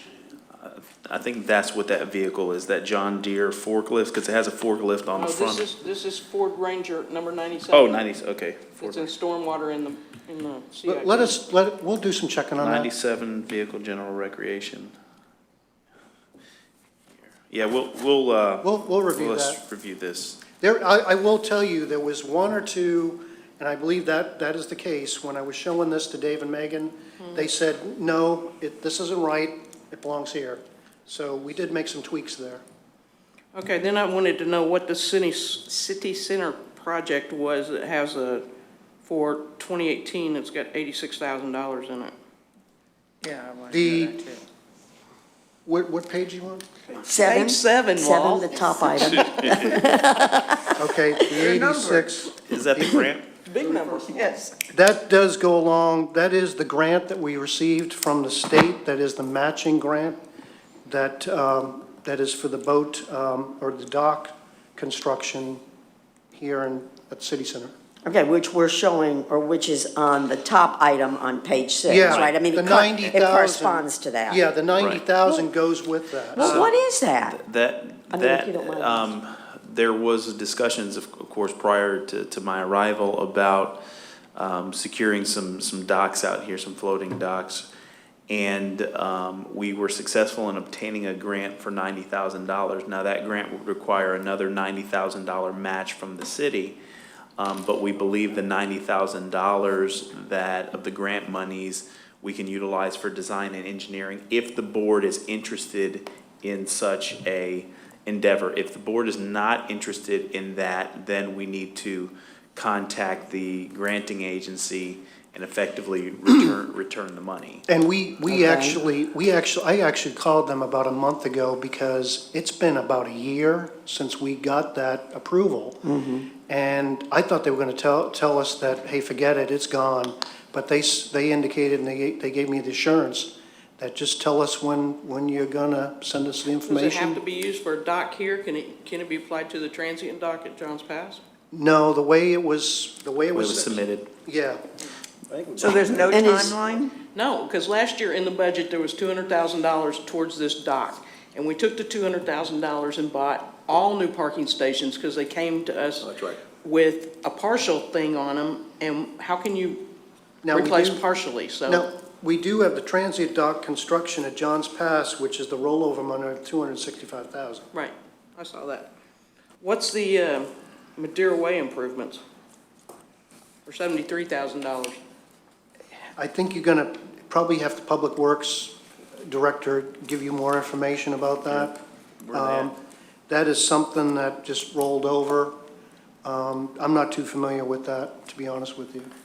How much is actually in the lost fund? But I did, when I decided to roll these over, I did get together with Dave to make sure, do these roll over, yes or no?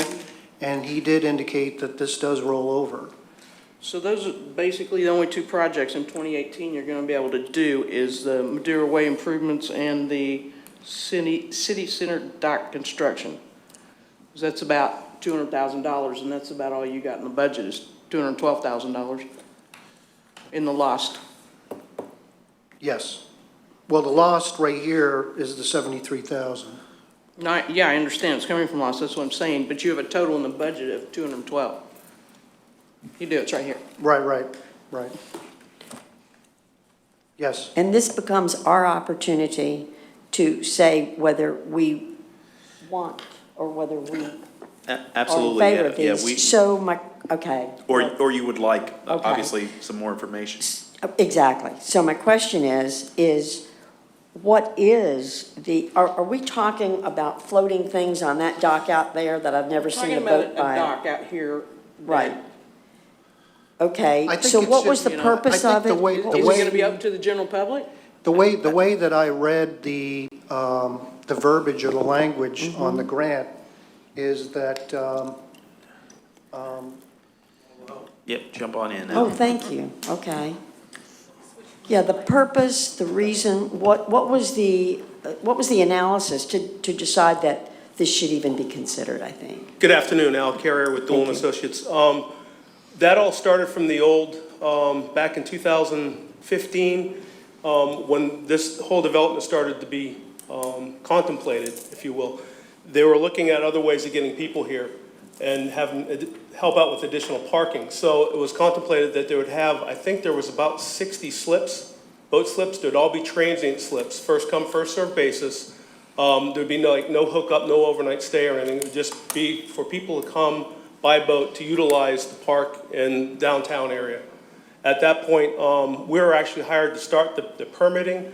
We got about 25% through the permitting. We actually have some schematic designs done. And then I don't know what happened. I was told just to put the kibosh on it and just hold off for now. And that was probably back in 2015, maybe the middle of 2015, Okay. 2016. Okay. Okay, So that's where it's been sitting since. so Okay. what's this dock for? These are floating docks to Well, what's run it off for? of those other ones, The is that docks, they would correct? just be transient docks, so people could come dock up here and utilize It's the totally park. open to the public. Okay, Totally open to the No- public. There's no strings attached, no anything.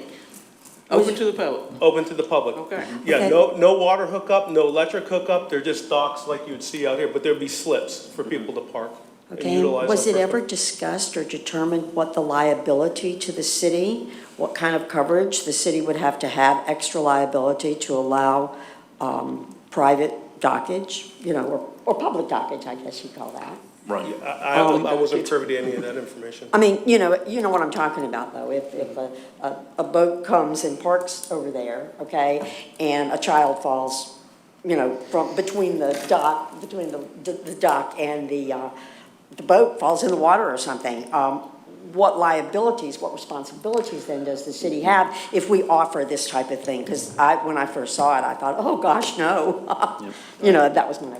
Yeah, we can, once there's commitments for us to move forward in those projects, that's just a matter of reaching out to our insurance carrier and asking us, what is our exposure, and obviously they'll give us a price on that. In some cases, they'll say that it's negligible as far as what they anticipate the impact to be. In some cases, they may say, well, it's gonna cost you an additional couple hundred, a couple $1,000s a year to have those because of the nature of your The risk. encouraging people to utilize the water and jumping on off the seawall or what have you onto the dock. So we can get, with our risk manager and get some more information on that. And then if we say, well, Jonathan, let's just think about this and let's base our tentative decision, okay, on, I'm thinking about it, okay, based on what you come back from the insurance carrier, because truthfully, in this day and time, in this litigious or whatever you call it, society, I mean, everybody's suing everybody.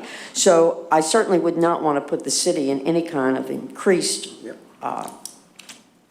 area of anything to do with a lawsuit. So I would feel I would feel comfortable in saying, yeah, as long as that 90,000 is still open from them, and our contribution would be an additional 90,000, but I wouldn't want to commit to it until I knew what is that being too picky? Right, but No, it's not. I think the other issue on it is, here again, we put something out there and here's a transient or a dock here. We have no maintenance program for it. So, that's we've got every capital project that's going to have a maintenance issue, we've got to start looking at that now. Because we're in a mess because of this building, the rec center, and all those things, because we haven't. We didn't plan for it. So now, I don't know why can we create a CIP that is maintenance to facilities within the city? Well, this And is. it just be an ongoing CIP, because I've seen those before. This is just for design and engineering. I can't be able to put together a maintenance schedule until I effectively know what we're designing. Once we have it, the design and engineering drawings, then at that point, we can say, okay, we need to put aside $5,000 or $6,000 a year. And so that's what we would like to do for capital projects, to where we say, okay, we're gonna put monies aside for perpetual care and maintenance and those types of things. If you see, in the BP oil monies that we were talking about, we were looking to take $50,000 and sock it in an account for the upkeep of this complex and this maintenance, because we don't have a maintenance budget line item for cosmetic, the rust here, or painting, or those types of things. So when we look to have these types of projects, absolutely, we need to be able to show the total cost. And the reason that you didn't see it with the transient docks or the docks out here for that matter is that would be something that would come into, once we got the design and engineering drawings, then I can give you a better understanding. I didn't want to put a kind of pie in the sky number and shoot the number, or undershoot, just kind of get spot on where we need to be. But to your point, we have to do that for our capital projects. I understand that, but you can go to a dock builder and go, give me an estimate of what the maintenance is on this type of dock, over the years. They've been in the business for years around here. They're gonna have some kind of number that's gonna say, well, boards pop up, whatever floating device you're gonna use. They have something where you can get a ballpark, because I can't see going and spend, $30, $40, $25,000 to go and have a design done and do all this up front, and then we go, well, the maintenance on it's going to be exorbitant, and the insurance is going to be exorbitant. So let's just don't do it. So I wouldn't want to waste that money up front. Well, we've got to have. Well, that's how I'm so conservative, Well, I am and very the other thing is conservative. a public dock is gonna be different than a private dock. There's some things that we need, there's more wear and tear. So if this is something that we decide to explore, we probably would have to reach out to other municipal entities and say, how much money do you put aside for, your floating docks that you have at St. Pete or other communities that have that, to really get that number and what the design elements are. But Right, but once you get one and we figure it out, and then we know what the maintenance is, we know what the insurance is, I don't see spending a whole lot of money on trying to figure out what we actually want to build and then find out we can't afford to keep it in the long run. Or it just sits there and it's just going to deteriorate and rot, and we spent $200,000 on a dock that rots away, and then you got to close it off to the public, and then it becomes another issue. The other thing is, I think these docks were originally proposed for when the town center area was built, for people to come and shop there and go to that, because there's not really a lot of other things in this area for them to come up here unless they're going to park their boat and go over to Archibald.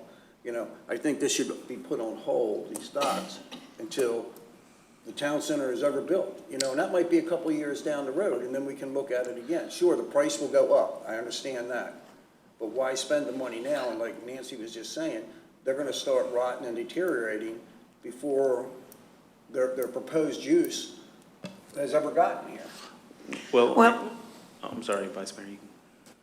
I was going to say, people will use them during events, and we have a lot of events. They'll come and they'll park the boats and they'll walk over to the beach. I don't see that. No? I don't see that either. I wonder, and, once again, it's kind of hindsight to me, but I'm thinking that it is possible also that those docks were thought of when ROC Park was That's true, too. being developed. No, that's why I was going to ask Commissioner Hodges, because you were involved in this before. What was your understanding of it, Reckon? It was just going to be available to people who wanted to come over here, like you said, for the activities, for the fishing tournaments, or any activities that are going on here in the park. And that was the intent of it. How many slips? I don't remember offhand. It was somewhere around 50 or 60, I'm guessing. No. Just the floating dock we're talking about right now. Oh, just the floating portion. I would have to go back and look. I don't remember. I mean, you're not talking 5 or 6 maybe in max. No, it was a lot. It was probably like 20. Okay. And it was phased. We looked at it as phasing it in like 2 or 3 sections, doing the first section at the furthest end, and as the need arised, if they didn't arise, then they wouldn't be built, but So the 20 slips is $200,000? I don't think it was Only that phase much. one? I would have to go back and look. It's We don't been have 3 or 4 years, I don't know. Okay, but what we're talking about right now is that we still have that $90,000 that's available, but we would have to match it. So I'm back where I think Commissioner Dothert is. It's the very first item we're really talking about, other than the vehicles, and I'm in favor of passing on it. If the commission would like, I can find out how far that application is good for and call the state. We need to find that out. We need to know how many slips. We need to get some kind of how long, what's the maintenance on this going to be? We need just an estimate. We need something on liability.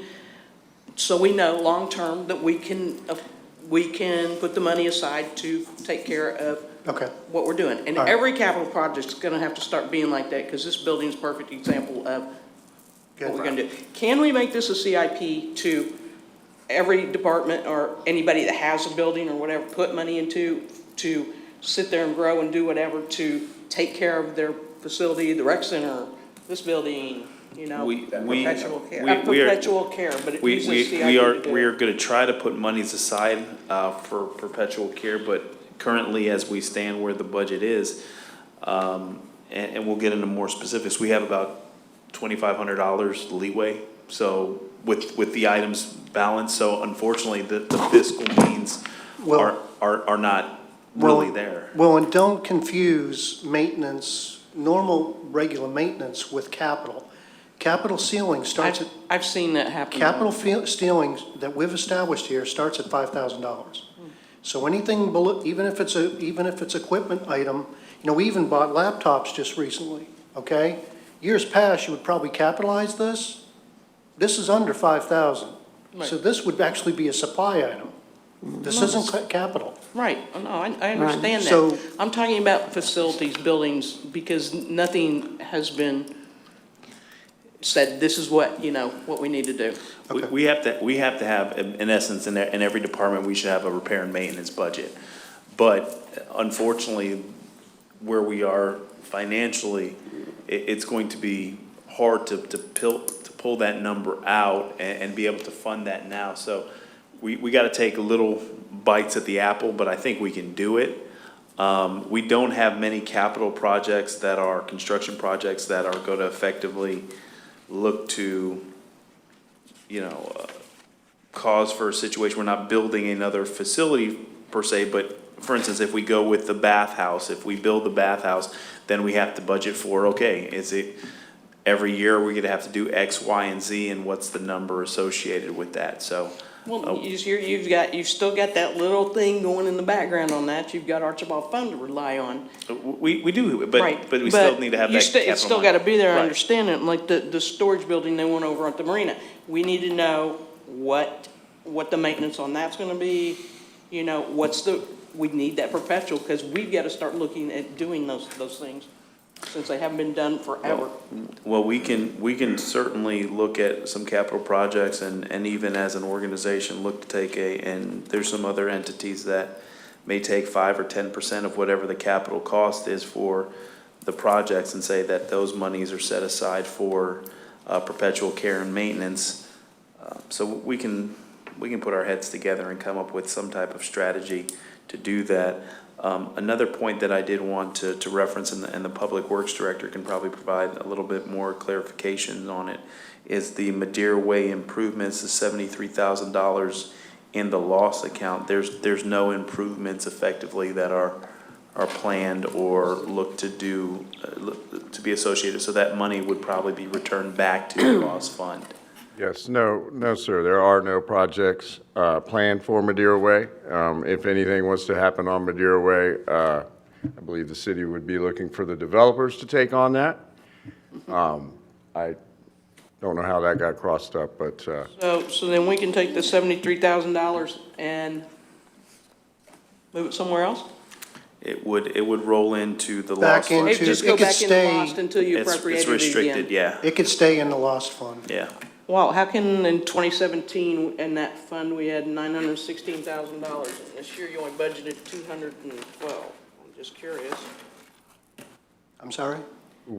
In 2017, we had revised budget was 916,000. I don't know what page you want? I'm on page 64 of the 2018 budget. Okay.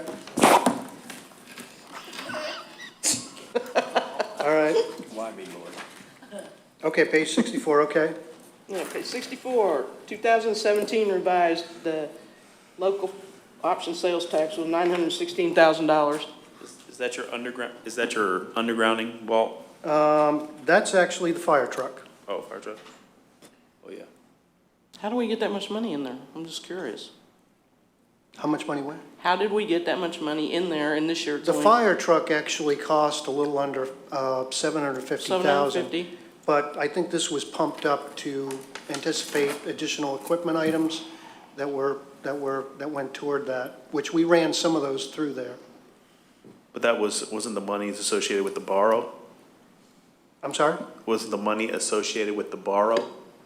Yes. Yeah, so Yes. that's why you had the money, it was the capital that Okay, was so- borrowed. Yes, that's a good And they point. put it in, The and they put Series it into that 2000 account?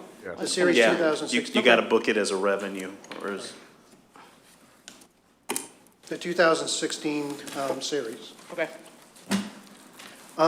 If the mayor and commissioners, time permitting, while Al's here, now I went over some of the projects and improvements, but and I touched upon the stormwater allocation that was carried over, which includes Rex Place.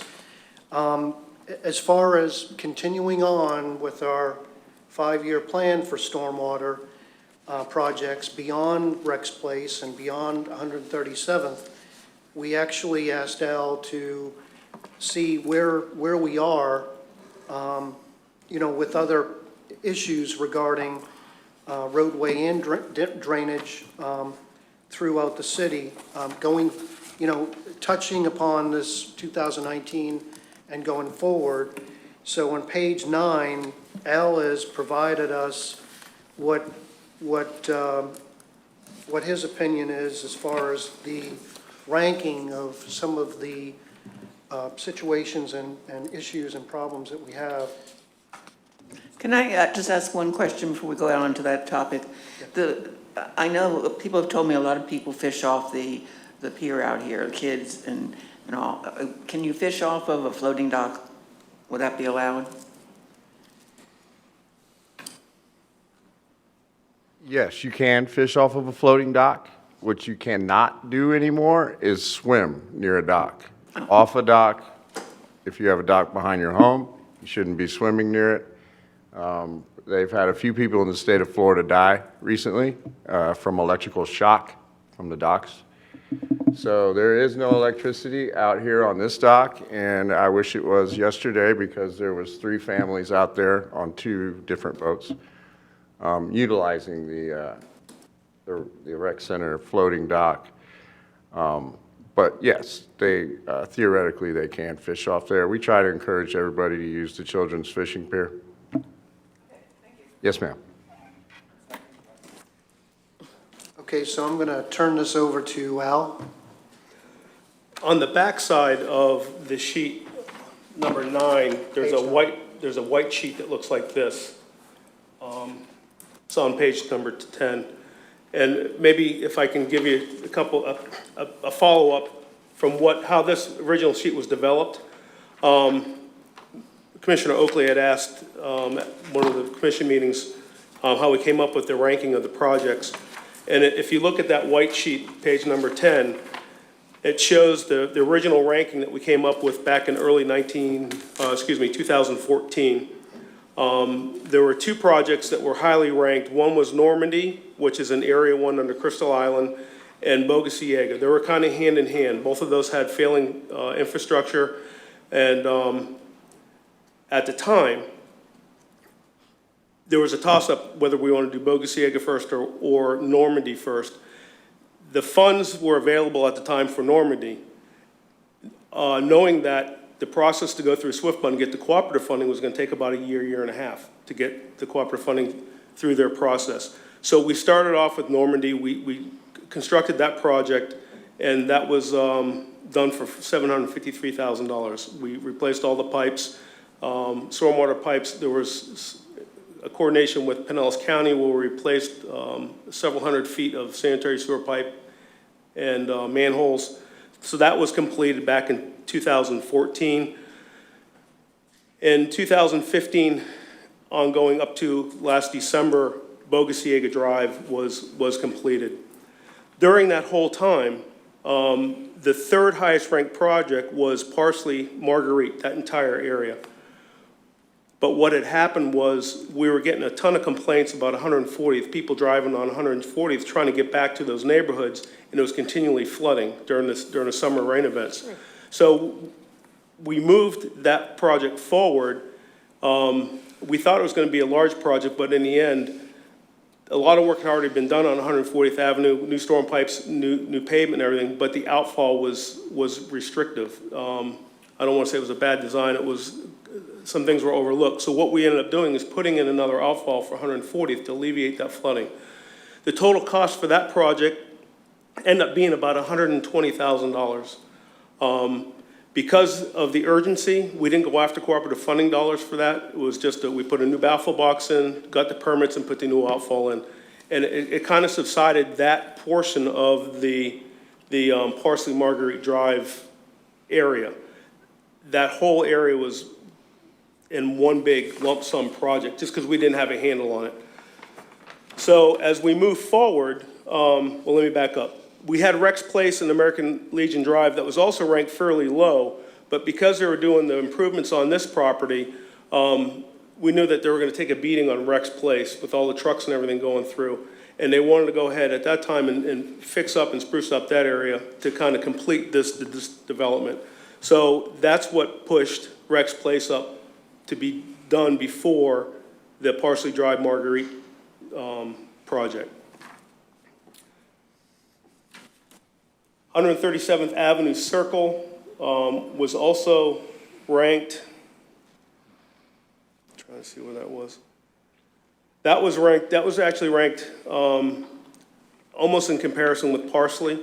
The push for that project was there was the ability to get easy Swift Mud dollars, cooperative dollars to do the pervious pavement and get the water quality dollars to come back, cooperative dollars come back from Swift Mud.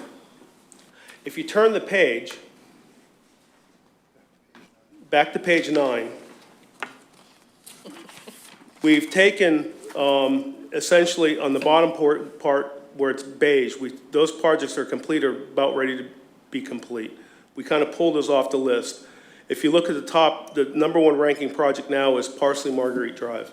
We have some failing pipes. We do have an emergency project that Dave can probably talk about. We do have an emergency project that we'll release the RFP for that on Parsley and on Parsley right there before you get to the Elks Club. So we'll have that intersection tore up with new pipes and new piping going in there.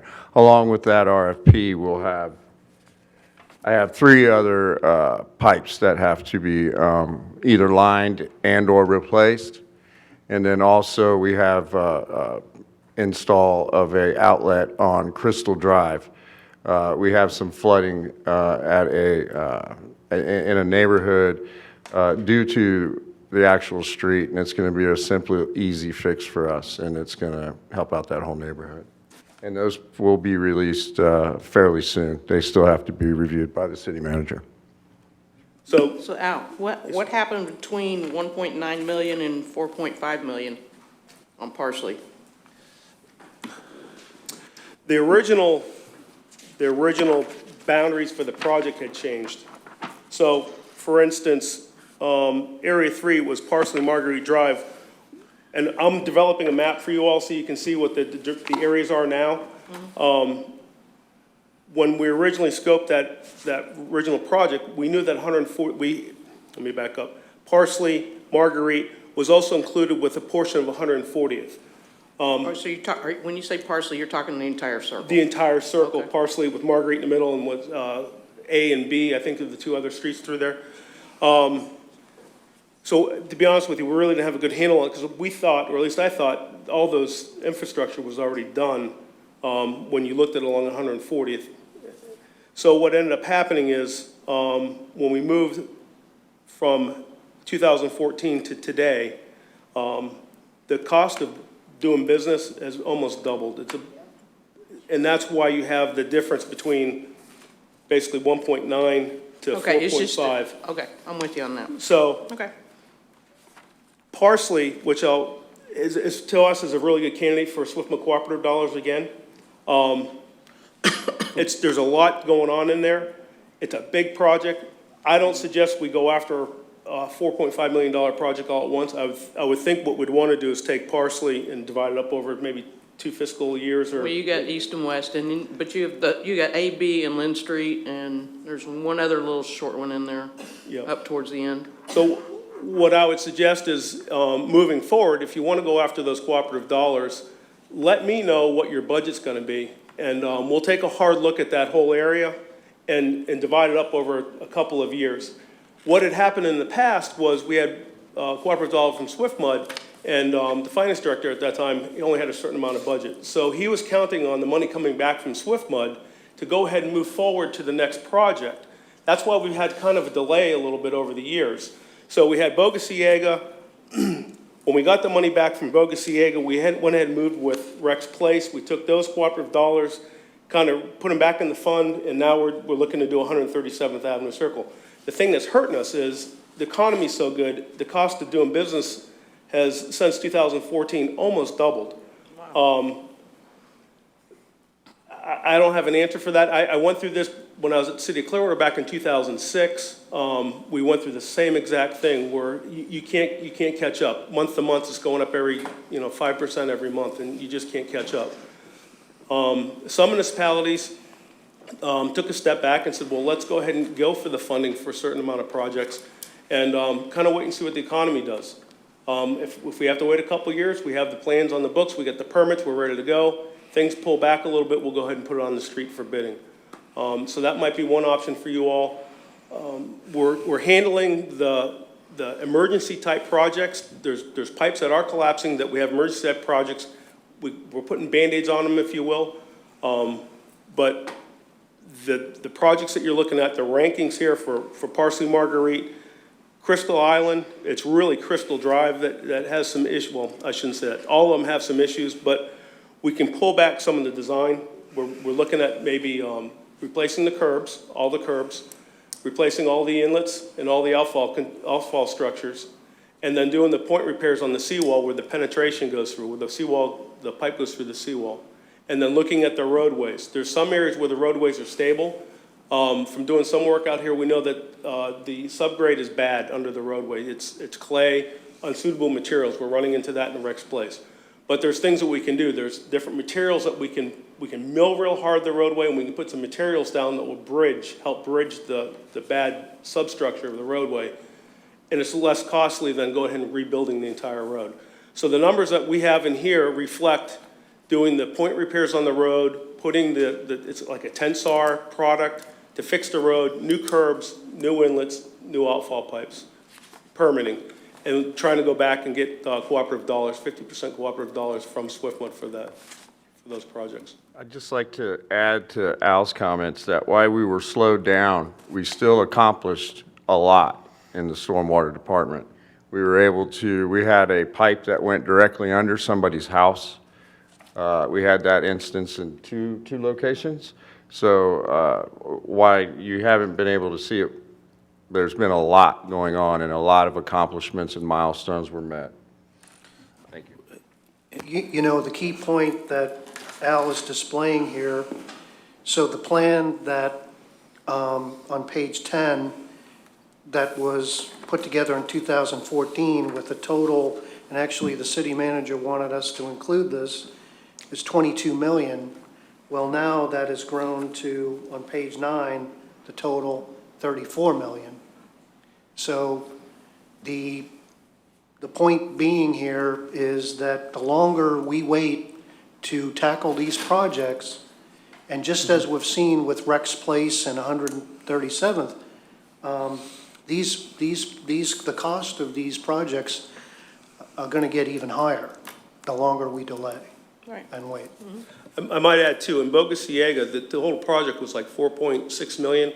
We got almost $600,000 from Pinellas County in conjunction with them to go ahead and rebuild some of their infrastructure, the water distribution and some of their sanitary sewer stuff.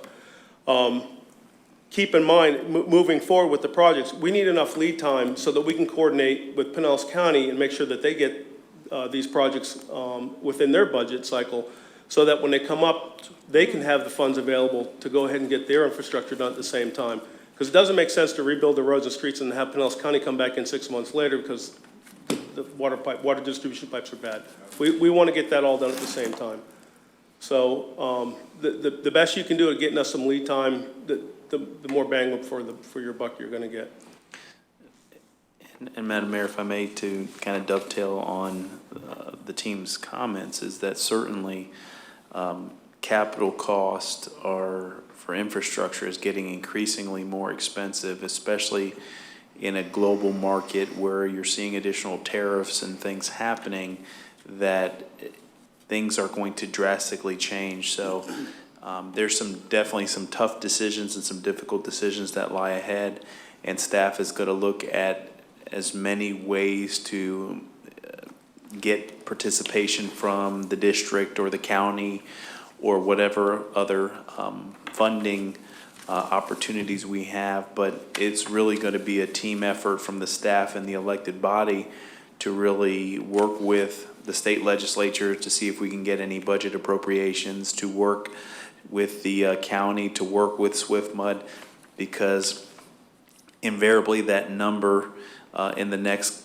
if we double the time, the number's effectively going to probably end up doubling again. So we just got to be conscientious of it and make sure we map out a plan and we actually effectively try to work that CIP as best as we possibly can and communicate to the residents what we are spending the money on, and they can see that the cost for construction and what we're trying to do is increasingly going up. And so we can't continue to kick the can down the road. We're going to have to, in some cases, stand up and face those. So we're going to look for a lot of opportunities, but it's going to probably take some time for us twisting some arms in Tallahassee and here on the county level, and partnering with the district for sure, and making sure that we accomplish the projects that the district's asked us to accomplish, and we do it in a appropriate fashion so they're excited about it.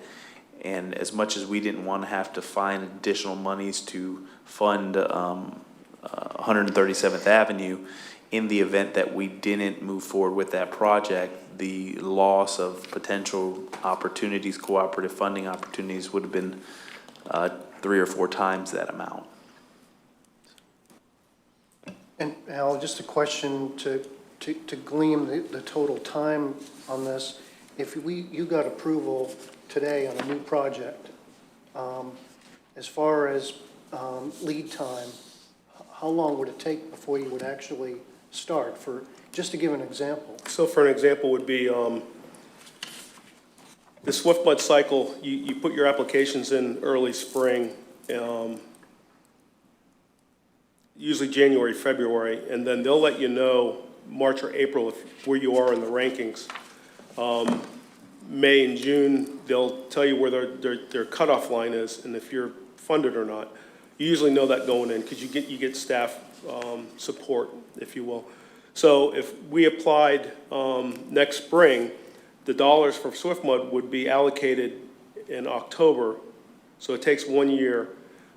We can't start engineering, design, and permitting until we have a fully executed contract, which comes out in October. But for you all, we need to know going into that spring if those monies are going to be earmarked for that following fiscal year. So really, we're looking at about an 18-month lead time from identifying dollars that we can use and us applying for SwiftMud grant dollars. Is that clear? Believers in knowing that we don't have any dirt roads now and we don't want to go back to it. But it really is a very critical thing because it is just going to go up.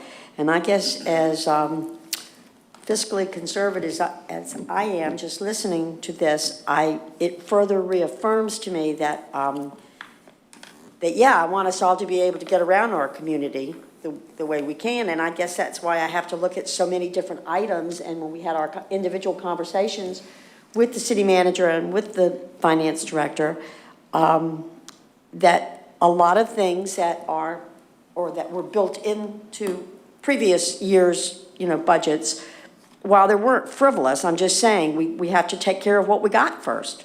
We've got to take care of what we got. Exactly. So we have to make some commitment for that, and I'm for that, because, it doesn't go anywhere, and all you have to do is walk around the streets of the city and see the potholes. You can't complain about them, because that everybody's doing what they can. But I did have one other question that I wanted to ask. Does the city have, or is this just pie in the sky, does the city, or do most cities have, an underground chart? As-built. Yeah. Like, so that when you say, oh, we've got an emergency on BOC, okay, that you couldn't, have seen from a map, well, that darn thing is from back in 1957, of course it's gonna break. And I'm just curious about that. We do have, since the county has taken over the sewer, I don't have an active up-to-date as far as the sewer goes, but for instance, Boca Ciega, we replaced a lot of that, and as-built I have as-built for one neighborhood, Boca Ciega, only because we just built it. Now, let me back up. I have as-built, but, the as-built drawings are not very dependable. They're old. I can, 95% of the time they're wrong. It's just, that's what we found out here. And then you have to realize the challenge that 129th is a perfect example. You can go all the way down the road and you can see where they replaced the sewer. And so there's a black patch. We got to work with each other when we do these projects to make sure that we don't get that look. Unfortunately, when they did that 15 years ago, that's what you came up with, or whenever it was. Yeah.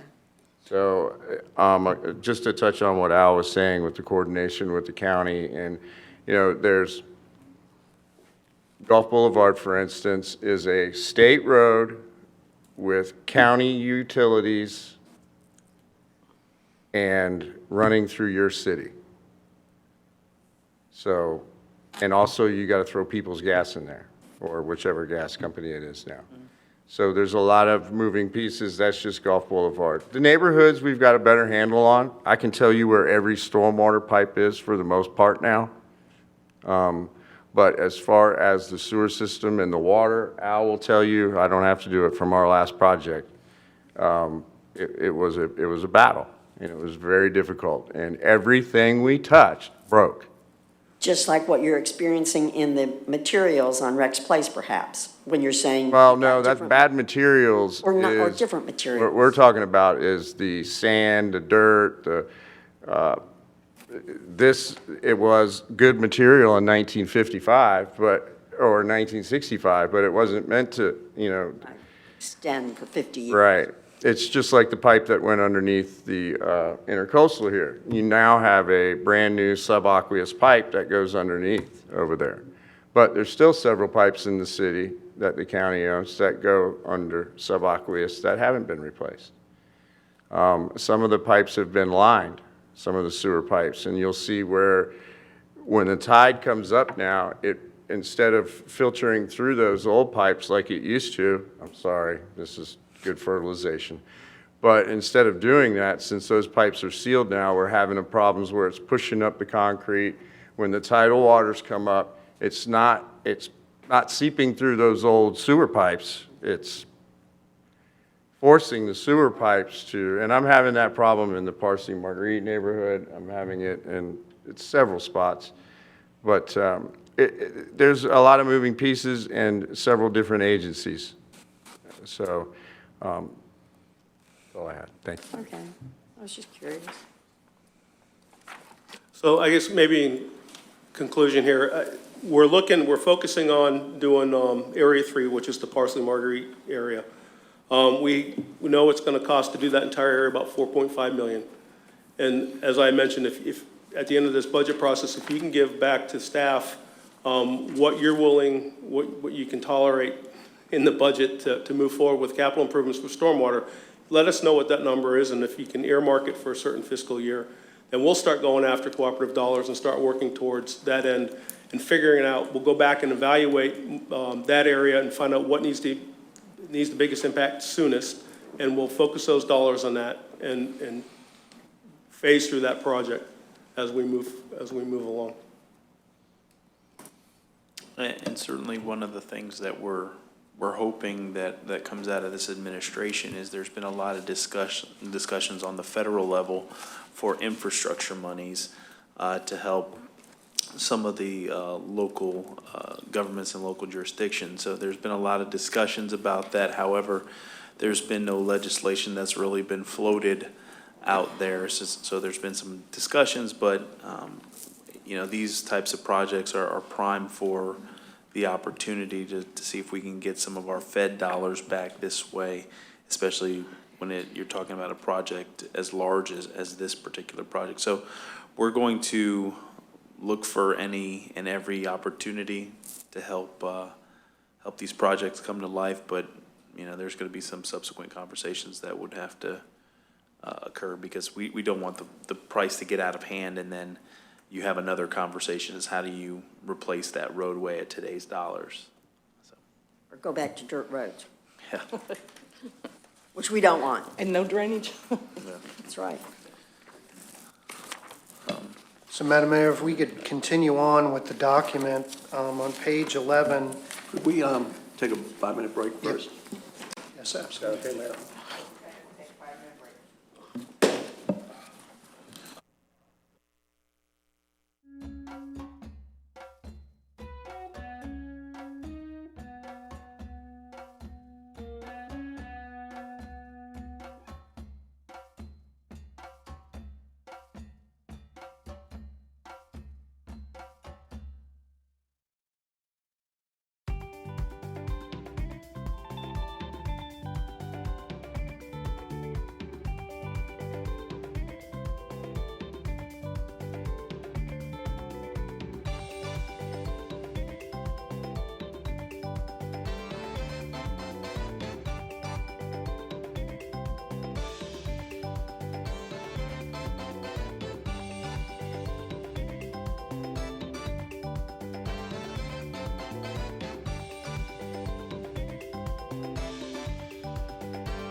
lot of this so that, you know, I can at least give you a summary of some of the stuff as we go forward, so that you're not home and say, hey, well, why is this?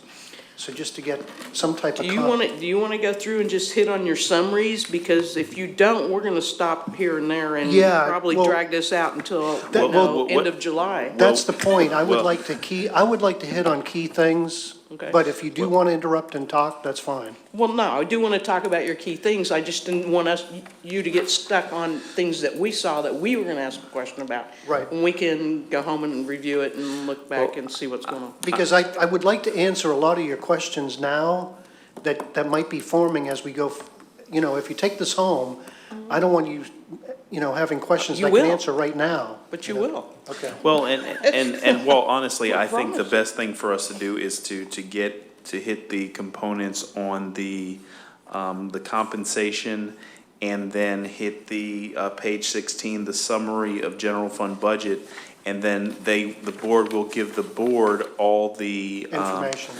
information sheets, and then we'll go into that as part of the meeting on Tuesday. I agree. Because invariably, if we talk to them, I'm speaking like you guys are not here. Invariably, if we talk about it or hit the highlights now, they're gonna come back with questions. Right. And so we might as well give the questions, and we're gonna be right back here on Tuesday so we can get into more specifics. But I think if we do it any other way, I think we're gonna be here past the time that we had just, You know, tentatively agreed upon. and I just wanted to stress one thing, because one commissioner asked me something at the break. You know, going forward, as we prepare this budget, we're looking for your direction, okay? So, and the CIP is a very important area, and that's why we wanted Al to talk to you, because there's some really tough, hard decisions on some of these items that you know, that we need direction from the board. And the CIP is something that, by charter, I have to provide you a 5-year CIP by the 1st of July.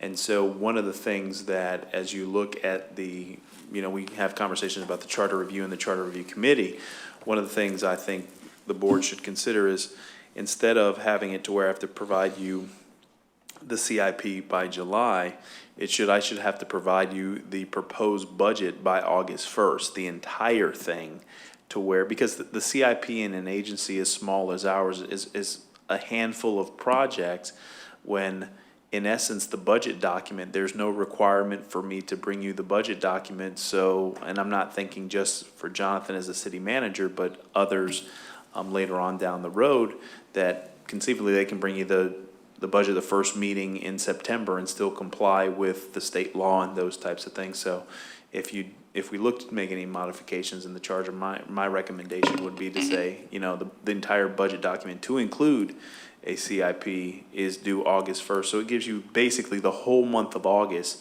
to review the budget document, have conversations. The whole month of July. The whole month of July, I'm sorry, to look at the budget document and those types of things. I thought all Or that was August state 1. requirement. Huh? I thought all those dates were state requirement, weren't they? No. I mean, the July 1st one is to get the budget, correct? Well, there is CIP. I don't have the calendar in front of Just me, like the trim. but the most important date that is coming up, and I've got to look at the calendar, there is a date where you have to give the property appraiser acknowledgement whether you're going to keep the millage the same or Right. if you're going to change it. That is the key date that is coming up. Yep, that, you have that date, you did the truth, and when you set your truth and millage, then you have your first and second readings of your budget document, but the statute doesn't require you to have any, statute doesn't even really require you to have a budget. You have to provide a balanced budget, but as long as you provide the millage rate notice, you can do it on photocopy paper and pass it. But I think there should be a provision in the charter that requires you to have the entire budget submitted to the board by August. And then from there, you have the month of August, then going into your first July. reading. The problem with just approving the CIP, there's so much interplay between the general fund and CIP, but to approve one and Yeah. wait for the other, it's, And it changes. yeah. It all correlates, but, so if we can jump into So on page 11, 11. Hey, Are we really through with the discussion on page 7, or will we come back to that at another point? Well, we can certainly, we can get into to page 7 if we still want to. These projects are just projects that are already funded in fiscal year 2018, and we would effectively be taking those monies and those projects and rolling those forward until they're complete. In the event that if these projects have already started, we have a commitment and an obligation to complete these projects. If these projects haven't started and the board said, we don't want to do this project, it then goes into the fund balance of wherever that money came from. So for instance, when we had the discussion about the Madeira Way improvements of 73,000, that goes right back into the loss fund. Okay, and the same is true then of that, since we hadn't even discussed it, but we can come back to it. The transient dock construction at Yep, John's same Bass Village, thing. or, Right. okay, Same thank thing. you, Yeah. okay. So that's a rebudget, and if it is, And for instance, again, as the city manager indicated, some of these items, they have to come to the commission for approval down the road, even though they're budgeted. So, Yeah. I understand that, yeah, I just didn't want the city manager or anybody to not be giving input, I guess, if we have real specific input to any one of these items. Not as a, what am I trying to say? Not as a commitment with the dollars, okay, but with the commitment really to the project itself, okay, or the purpose of it and stuff like that. Okay, Right. so we're going to page? so page 11, we wanted to access the CIP to, or I'm sorry, CPI, Consumer Price Index, to indicate what the cost of living is when we're looking at raises and so forth. And page 12, it does list the 2.1%. We actually got this from the property appraiser. They use this as a guide.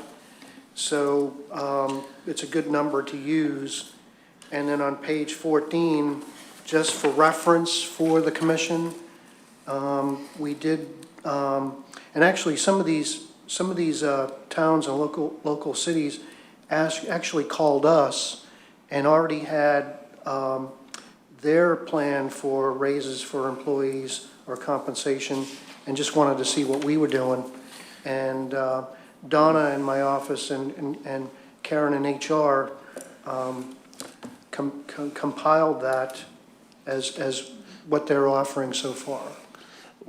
Madam Mayor, if I may, in our individual conversations with board members, there was an abundant amount of discussion about some compensation strategies, and so staff thought it'd be appropriate to bring it up in this venue as to how the board would like for us to look at compensation strategies moving forward. First and foremost, we included in this budget a 2.1 increase for the employees, and that is consistent with the cost of living.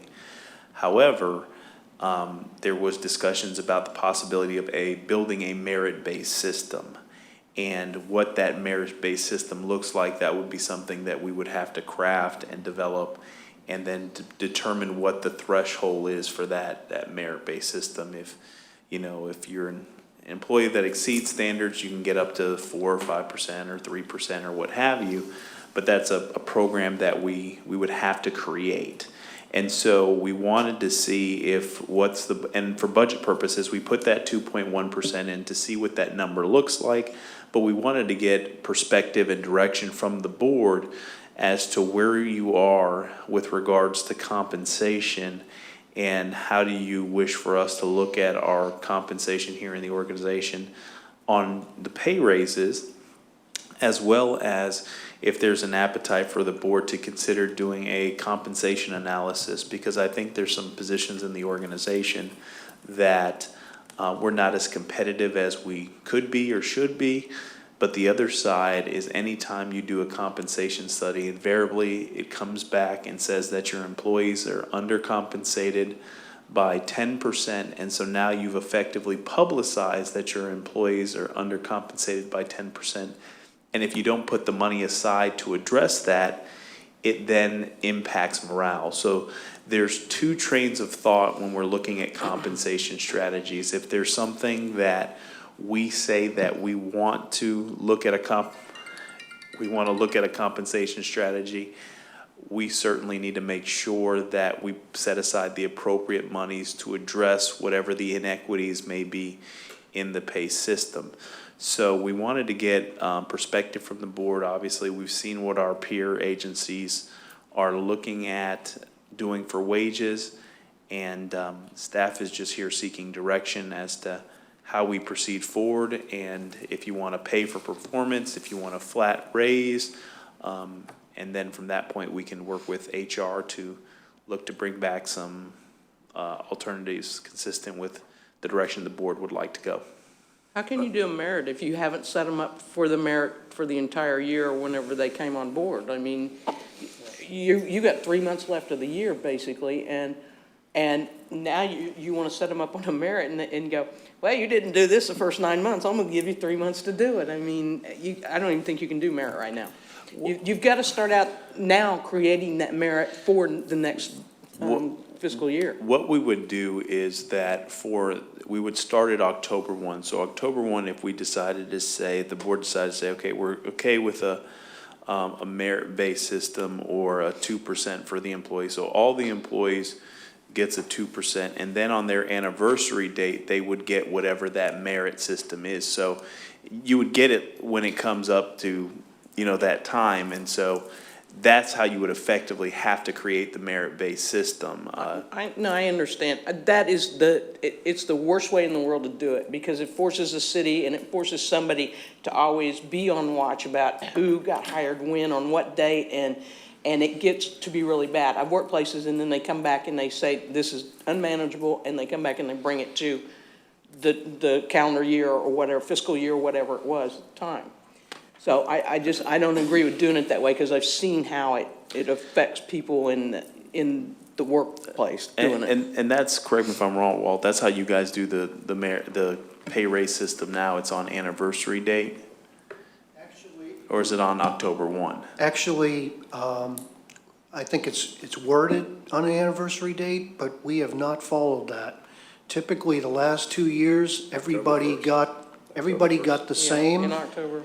In other words, October 1st of this past year, everybody got the 4%. And when you got your anniversary date, it didn't matter. And the same was held on the previous year as well. And see, here's my problem with that, is then the employee evaluation becomes null and void.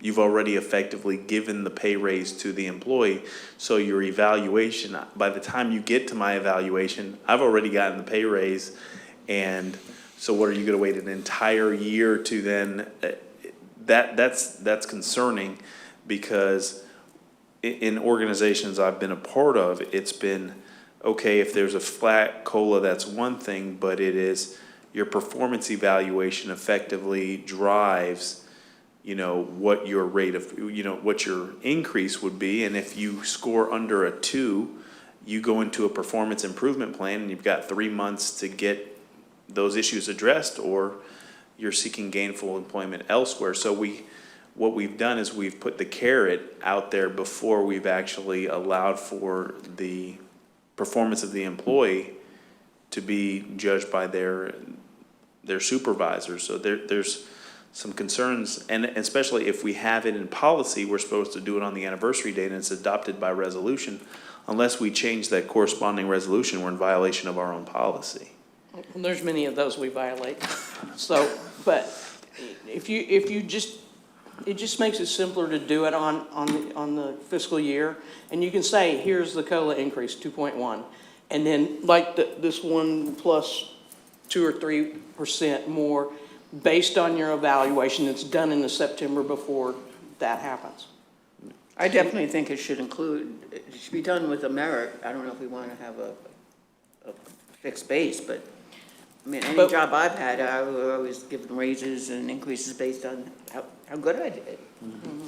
And I like the COLA also as a fixed base. As the base. But I do like the merit. I think that is the best way to do it, and you've got we will have measurable results.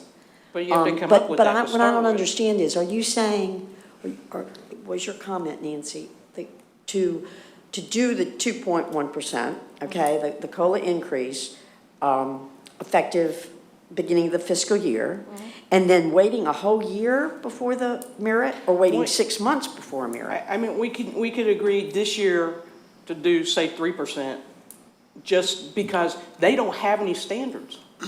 There hasn't been any performance appraisals understand done for that, and- years. and the employees have gotten So with no 4%. standards, I mean, the document that we were doing before, this one is the most standards I've seen in, 5, 6, 7 years.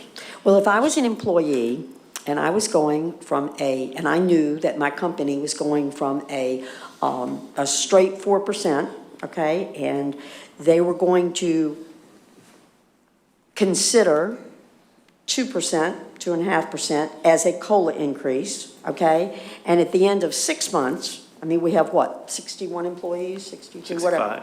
Okay, but at the end of 6 months, not waiting a whole year till the next fiscal year, but budgeting for a merit increase up to another 2% or 2.5% to be given at the end of 6 months, I would really have something to look forward to. I would know that next 6 months, that beginning in, I mean, I would really think about it hopefully before that fiscal year starts. In essence, you're waiting a whole nother year before that'll ever Well- happen No, to them I'm again. not, 6 no. months, you said. Well- I'm I saying, understand. If you're saying 6 months from October. That's correct. Give them the other 2% increase. Okay, so now you're gonna roll around in October again, you're gonna do a COLA. no, I'm saying COLA in in the next October, in October? October of 2018, okay, you get the COLA, you get the 2.1. And if you want to do it 2.5%, that's fine too. And then, 6 months after October 1, you're eligible for your first merit. April. April, okay, you are eligible for your first merit. Okay, Now, I so would what think. happens in October of 2019? There, once again, in October of 2019, you can either go strictly with the COLA again to beginning, you're only going to consider the COLA as that base. Everything else becomes merit. They will, oh, I see what you're saying, okay. In I see what you're saying. 2019, Right, your are they COLA up is to gonna be, 5? no, your merit's gonna be increased from April of 2018 to April of 2019. So you pushed it a year out. It's just rotating that year. Madam Mayor, if I may, what can be Yeah. done is you can do the COLA October 1, but then on the anniversary date, whatever that is for that employee, that's when they're eligible. You may have some that October 1 comes and their anniversary is December. You may have some that have to wait a little bit longer, but then that would ultimately correct the cycle to where now everybody throughout the fiscal year would then be in this, when you get to fiscal year 2020 and October 2019, now you're in a situation where if you did you can effectively do the merit, or you can do the COLA and then do the merit on anniversary or what have you.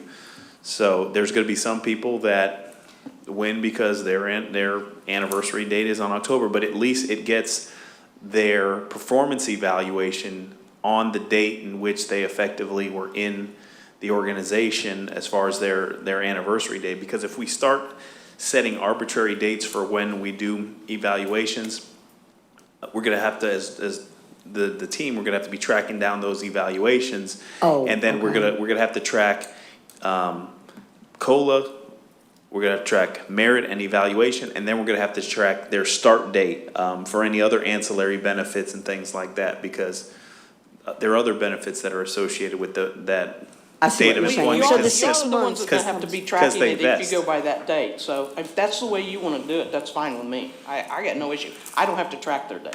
Yeah. But the first thing is, as of October 1st, I guess, they need to be put on a plan. They need to have the same plan Yeah, as yeah. far as what their job description is and what their plan is. Right. To get a merit increase, because there's gotta be something measurable. Right, That's the only thing. and so what we would do is effectively, on October 1, we would, if it was the board's pleasure to say, okay, we're good with the 2.1 cost of living increase, and then on your date of anniversary, on October 1, everyone has to have whatever their work plan is, or their their shell of what their evaluation is, to be prepared to be evaluated.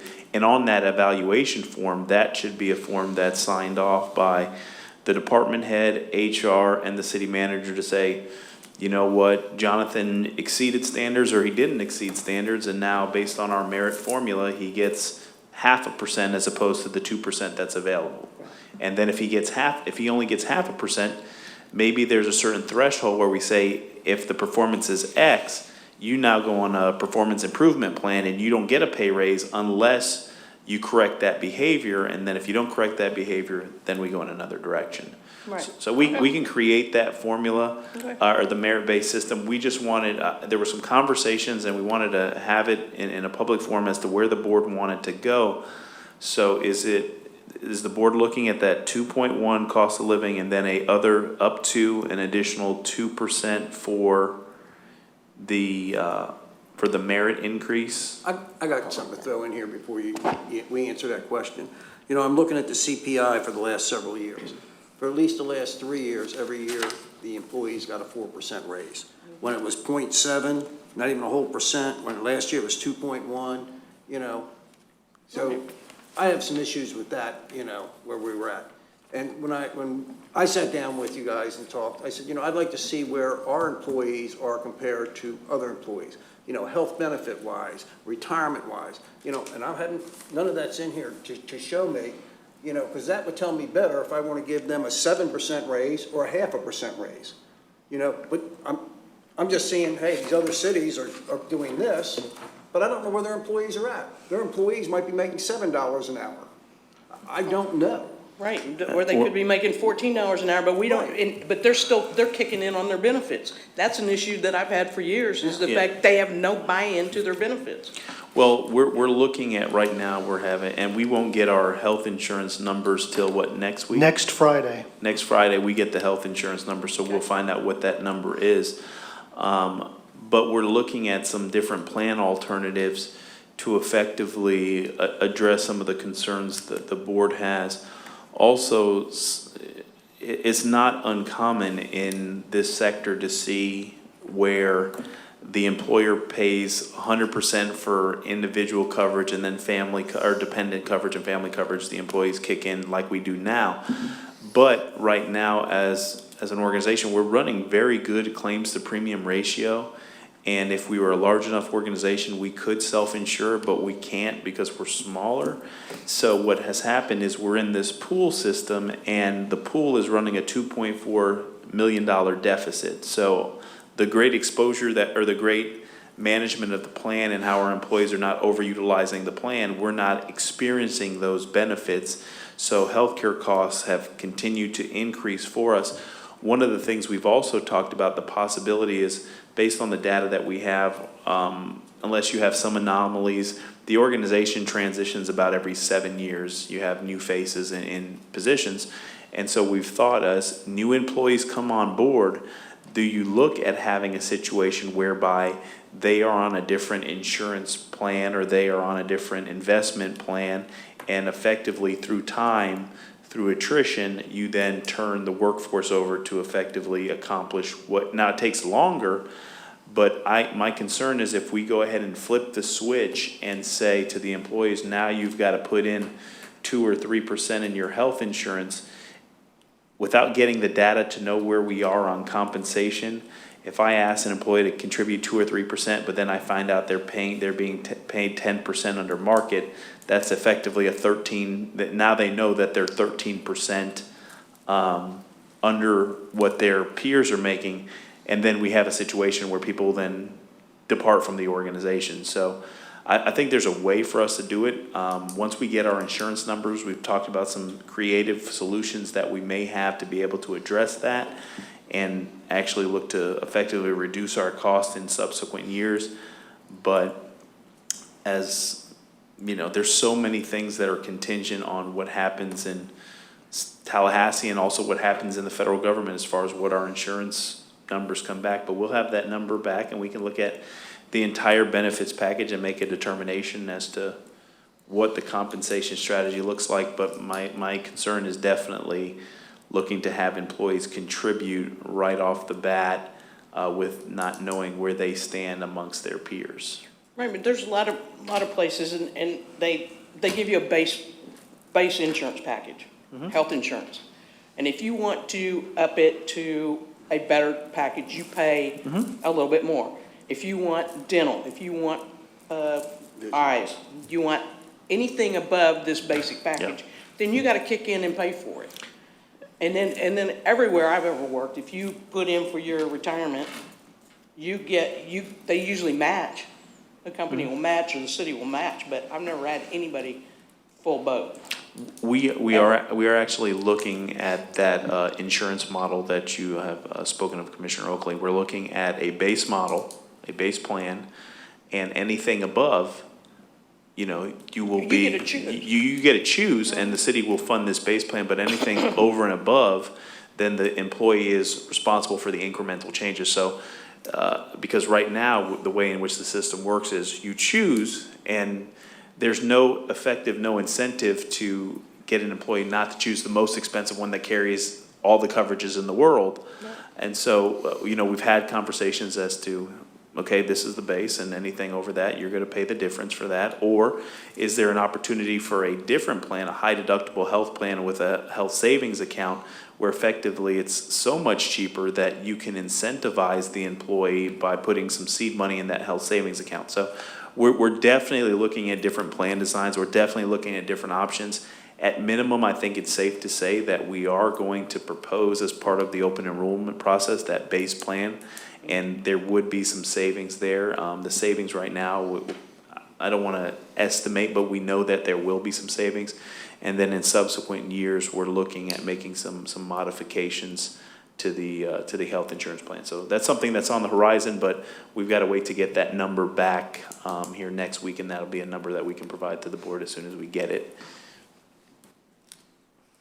And But that's a then good- you really couldn't, I mean, you wouldn't have enough time certainly to develop any kind of a program after that to be effective Yeah. the next fiscal year.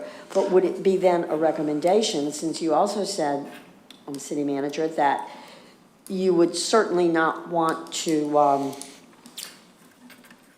jeopardize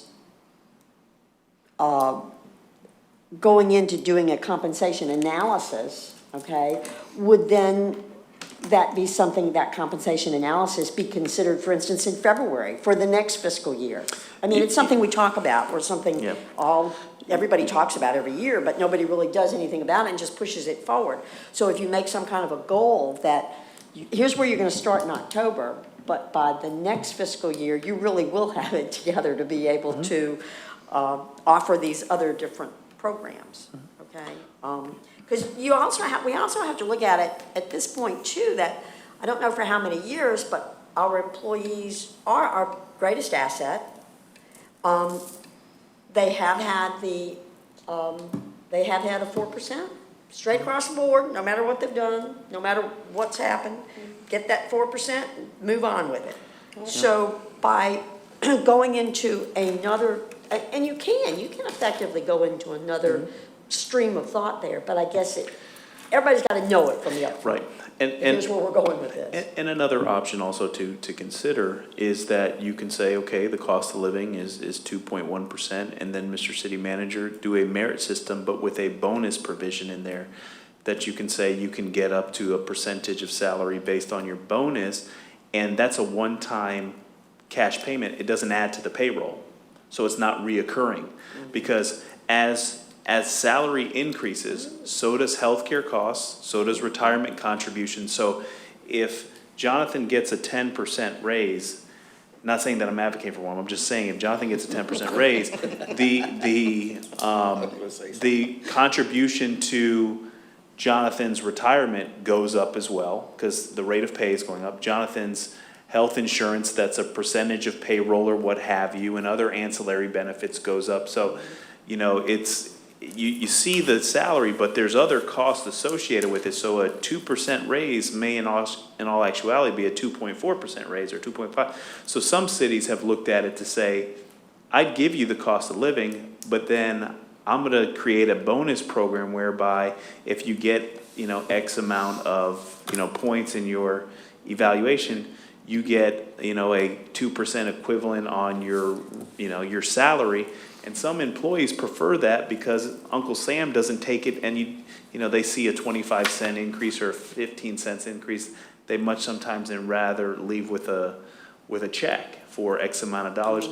And state law allows for you to do a bonus program. You just have to make it available to all the employees. And so we would have to work with legal on how to address that. And plus, that's one-time money. It doesn't add to the pay. It doesn't add to the payroll. So You're not tying it to anything else. there's multiple options the board can consider. Is that correct? You're not tying it to anything else?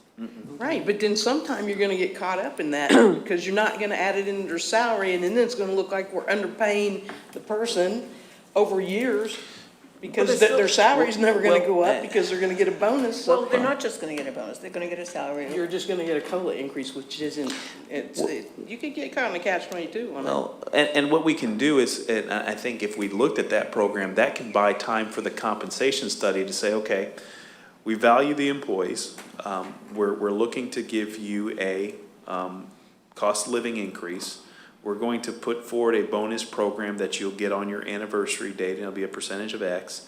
And then we're also going to do a compensation and classification study. So when we come around October of next fiscal year, 19, then the board can effectively say, okay, now we'll correct the inequities in the payroll system, and we'll create that system. So maybe we say, okay, this person based on years of service should be plugged here. And so now you have the data to make an informed decision as to say 2%, 4%, those kind of things. And you can see where the entire pay plan lays out.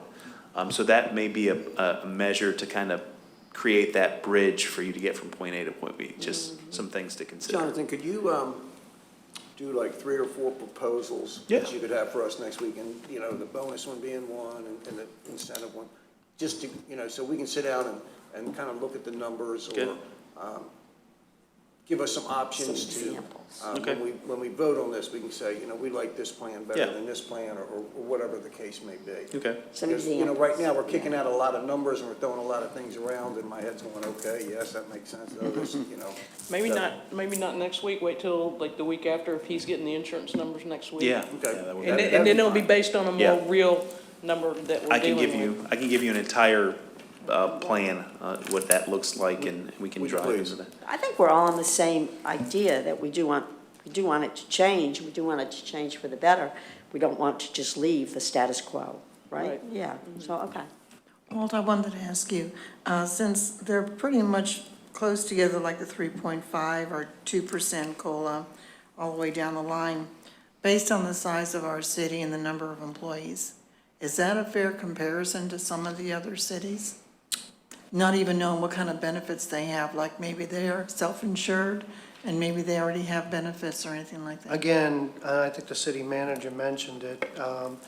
They may, you don't know what type of things as far as what they're kicking in from the healthcare and some of the other things. You just don't know. What, We request the employee handbook from each of these cities because that's public record. We can do some additional Yeah. research to see Yeah. what the benefits, what their benefit package is as well. In other words, do their employees kick in for healthcare or not? We can try to get that. what will, But then you're almost trying to really create a compensation analysis, almost. I mean, you really are, because we used to do that in the Civil Service Commission.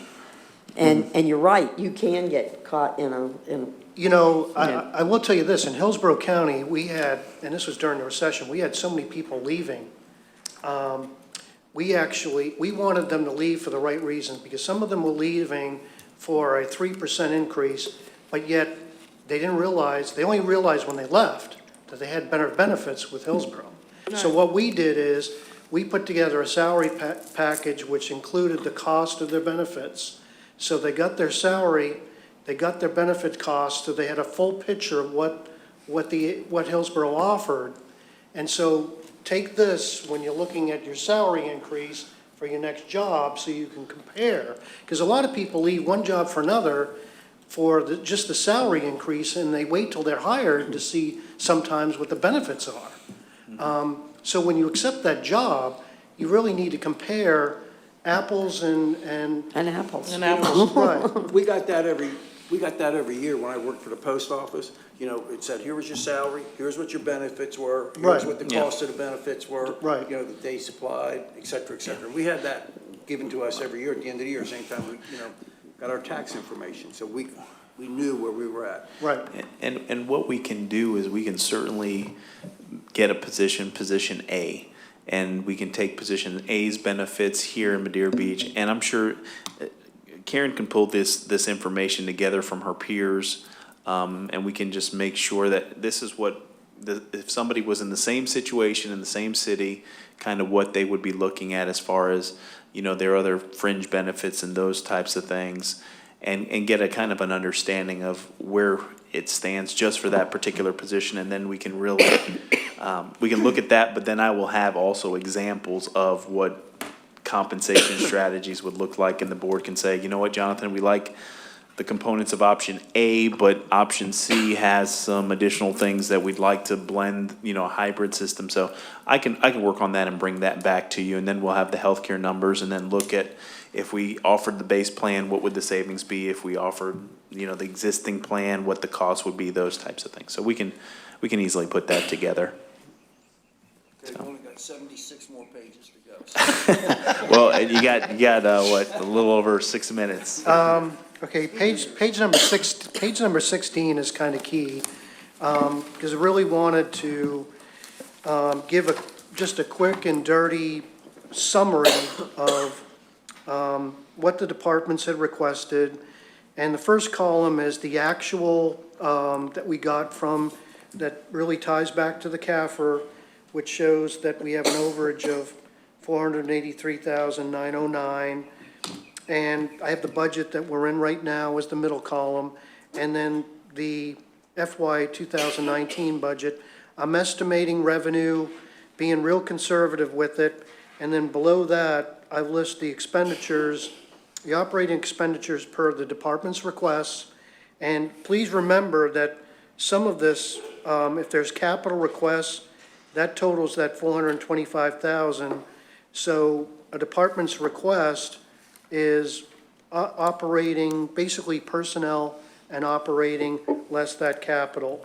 So, and right now, based on, as was indicated, I based this on a 2.1% and put into the department's budgets. They submitted their operating requests, and in their operating requests, we tried to keep them, the city manager's direction to increase. 2%. To increase their budget by no more than 2%. Right. And some of them came under that figure, and, but we gave them on their operating budget, here's 2018 operating budget, times 2%, and we gave them that one lump figure, and then they allocated in the accounts that they wanted. We didn't really do that in this year's budget. We kind of, sat down and said, well, this is your budget from the previous year. This year, they got one lump sum, and they had to spread it to the accounts that they felt they needed, where they needed that money. Have you asked the budget committee to look this over, or look over what you've done so far? That's a good question. We indicated to the budget committee at last week's meeting that we wanted to meet with, and the city manager actually indicated that direction that we really wanted to get, show this to the commission first, get some of the preliminary questions that we've even received today, and then go back to the budget committee next week and present this to them, and some of the comments that you made today. Okay. And then get their comments and bring it back for the commission. I will tell you, I've enjoyed working with the budget committee. I think they're a great group of people, and I thought it was going to be a lot of work and aggravation, but I think it's been they've had very good input and have been very supportive. So basically, and by the way, so there's the over and short here is, this budget is pretty much balanced with the revenue, estimated revenue, and then the expenditures, we have an overage of just $2,000 left. And again, that's just an estimate. It can go, this is going to fluctuate a lot in the next couple of weeks.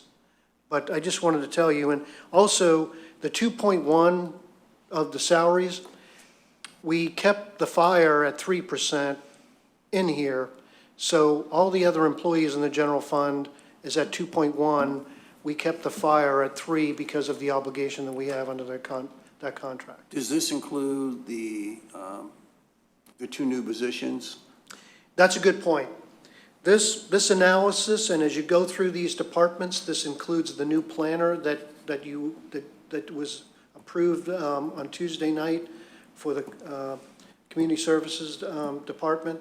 It includes the new public relations specialist. And what we did there, the city manager asked that we try to spread the cost of that position over the other funds. So as you go into the other funds, like the building fund, the enterprise funds, we didn't put an allocation in there for administrative services, but there will be. In the budget here, for the general fund, we've allocated for taking a certain amount of money to fund that position from those other funds. So the cost of that public information specialist position will probably be probably 1/3 of whatever the cost is. The rest of the cost will be spread to the other funds. And we'll be able to see that and pick that right out? Yes. So, okay. Yes. I do want to stress one thing. I've tried to balance and give you a summary here of revenues, estimated revenues and expenditures for the general fund, just so you had an idea of what we're looking at as far as revenue and expenditures early on. I didn't do the revenue analysis for the other funds. So as you go through these forms and you go past the general fund, as you go into building, Archibald, and the 3 enterprise funds, I didn't do the revenues for those yet, and that will be forthcoming to you.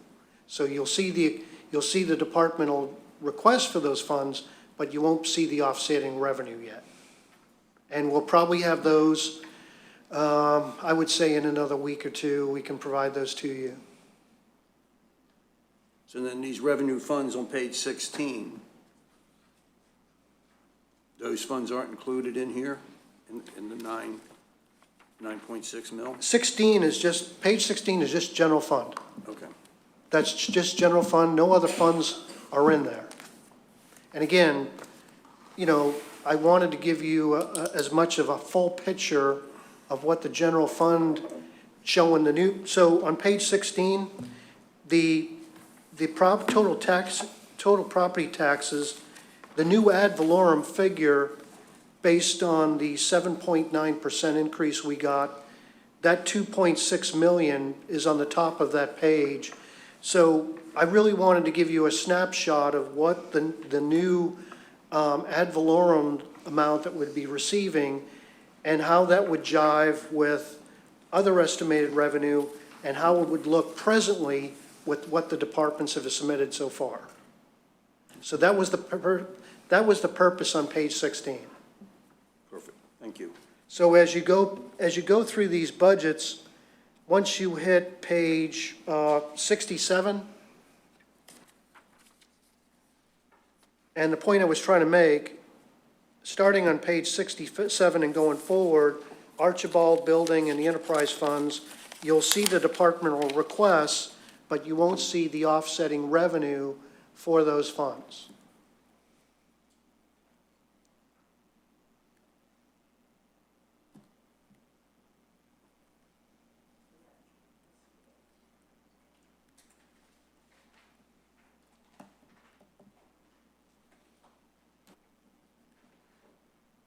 And I just want to stress one more time, and I know we talked about the CIP.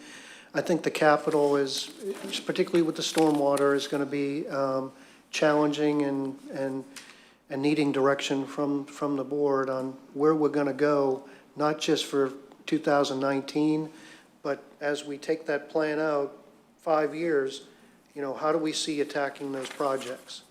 So that's really where we're going to need to get. I thought the discussion, while maybe timely on capital today, it was very much needed to get the board familiar with what we're looking at as far as challenges and getting direction from you on how you see it tackling some of those projects that have high dollar amounts to them, and conversely, how we can possibly generate the revenue to, in future years, to offset that. And one thing we didn't talk about is, regarding capital, is the penny right now that's serving as reimbursement to the undergrounding of Gulf Boulevard. Once we go into, and I've indicated this before,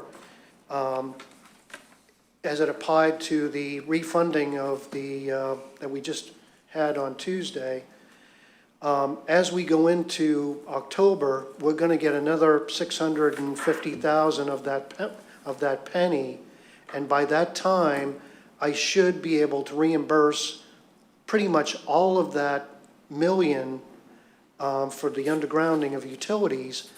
Hopefully, as we cross into October, shortly after that. So of that 650,000, there's probably going to be 300,000 of that money as we roll into 19 that's going to be available for other improvements, i.e. along Gulf Boulevard, that we want to allocate that money to in future years. Since the undergrounding project will be done, what are we going to allocate that money for in future years? I have one last question. Something the city manager brought up earlier, and that was in regards to the sanitation workers and that payroll. That, is the sanitation payroll at 2.1%, or is that more in line to bring them up to where you feel they should be? I mean, Yeah, with sanitation, that's not going to bring them probably remotely close to where the market is for them. It's extremely competitive. In some cases, they're probably, just looking at the averages, they're probably 25 to 30% under market in sanitation. You still got to do something. So, yeah, we have to, them is certainly, that's one that I know that it's just a hard time recruiting. We can, I think, probably have a sanitation worker position advertised year-round, because just the nature of the attrition. Our folks do a great job, and they get recruited to other places. And we have folks that are from temp agencies that don't end up making it through half of the day working with our guys. I understand that, and I think we were only talking, 7 people in the sanitation, I think is what the number was. It's not going to make that much difference on the bottom line for the city. Mm-hmm. But, I think if we're going to bring them up to where they need to be, that should be realized in this budget. It should be, hey, okay, 2.1% we're doing across the board, except for sanitation, to bring them to where, after a survey, that we find out where they should be. So we are very competitive, and we're not losing them. I think that should be added in. If that was the pleasure of the board, two things I would, would say is that, all the other employees, they effectively look at, they know what others are making. So if you increase one, the others are going to see that as well. So you would have some morale issues, and you'd have some concerns with respect to that. The other side is that the sanitation operation is an enterprise fund, so it's not going to hit the general fund. But if this was an overall compensation strategy,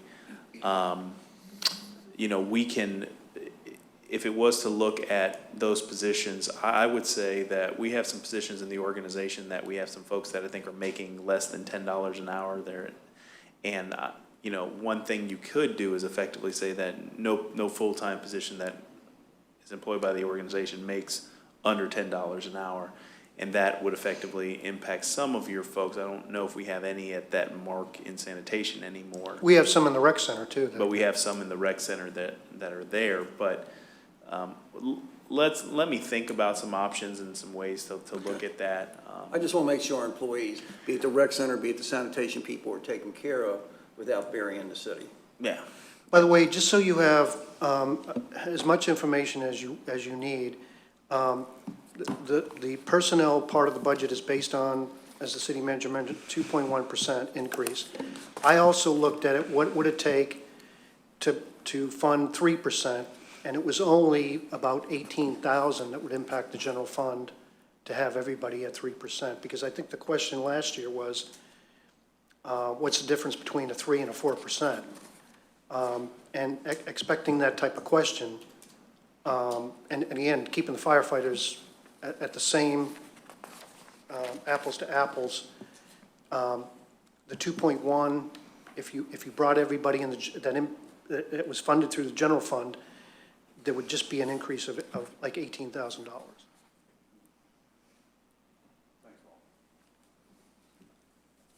You wanted to say something, Dave?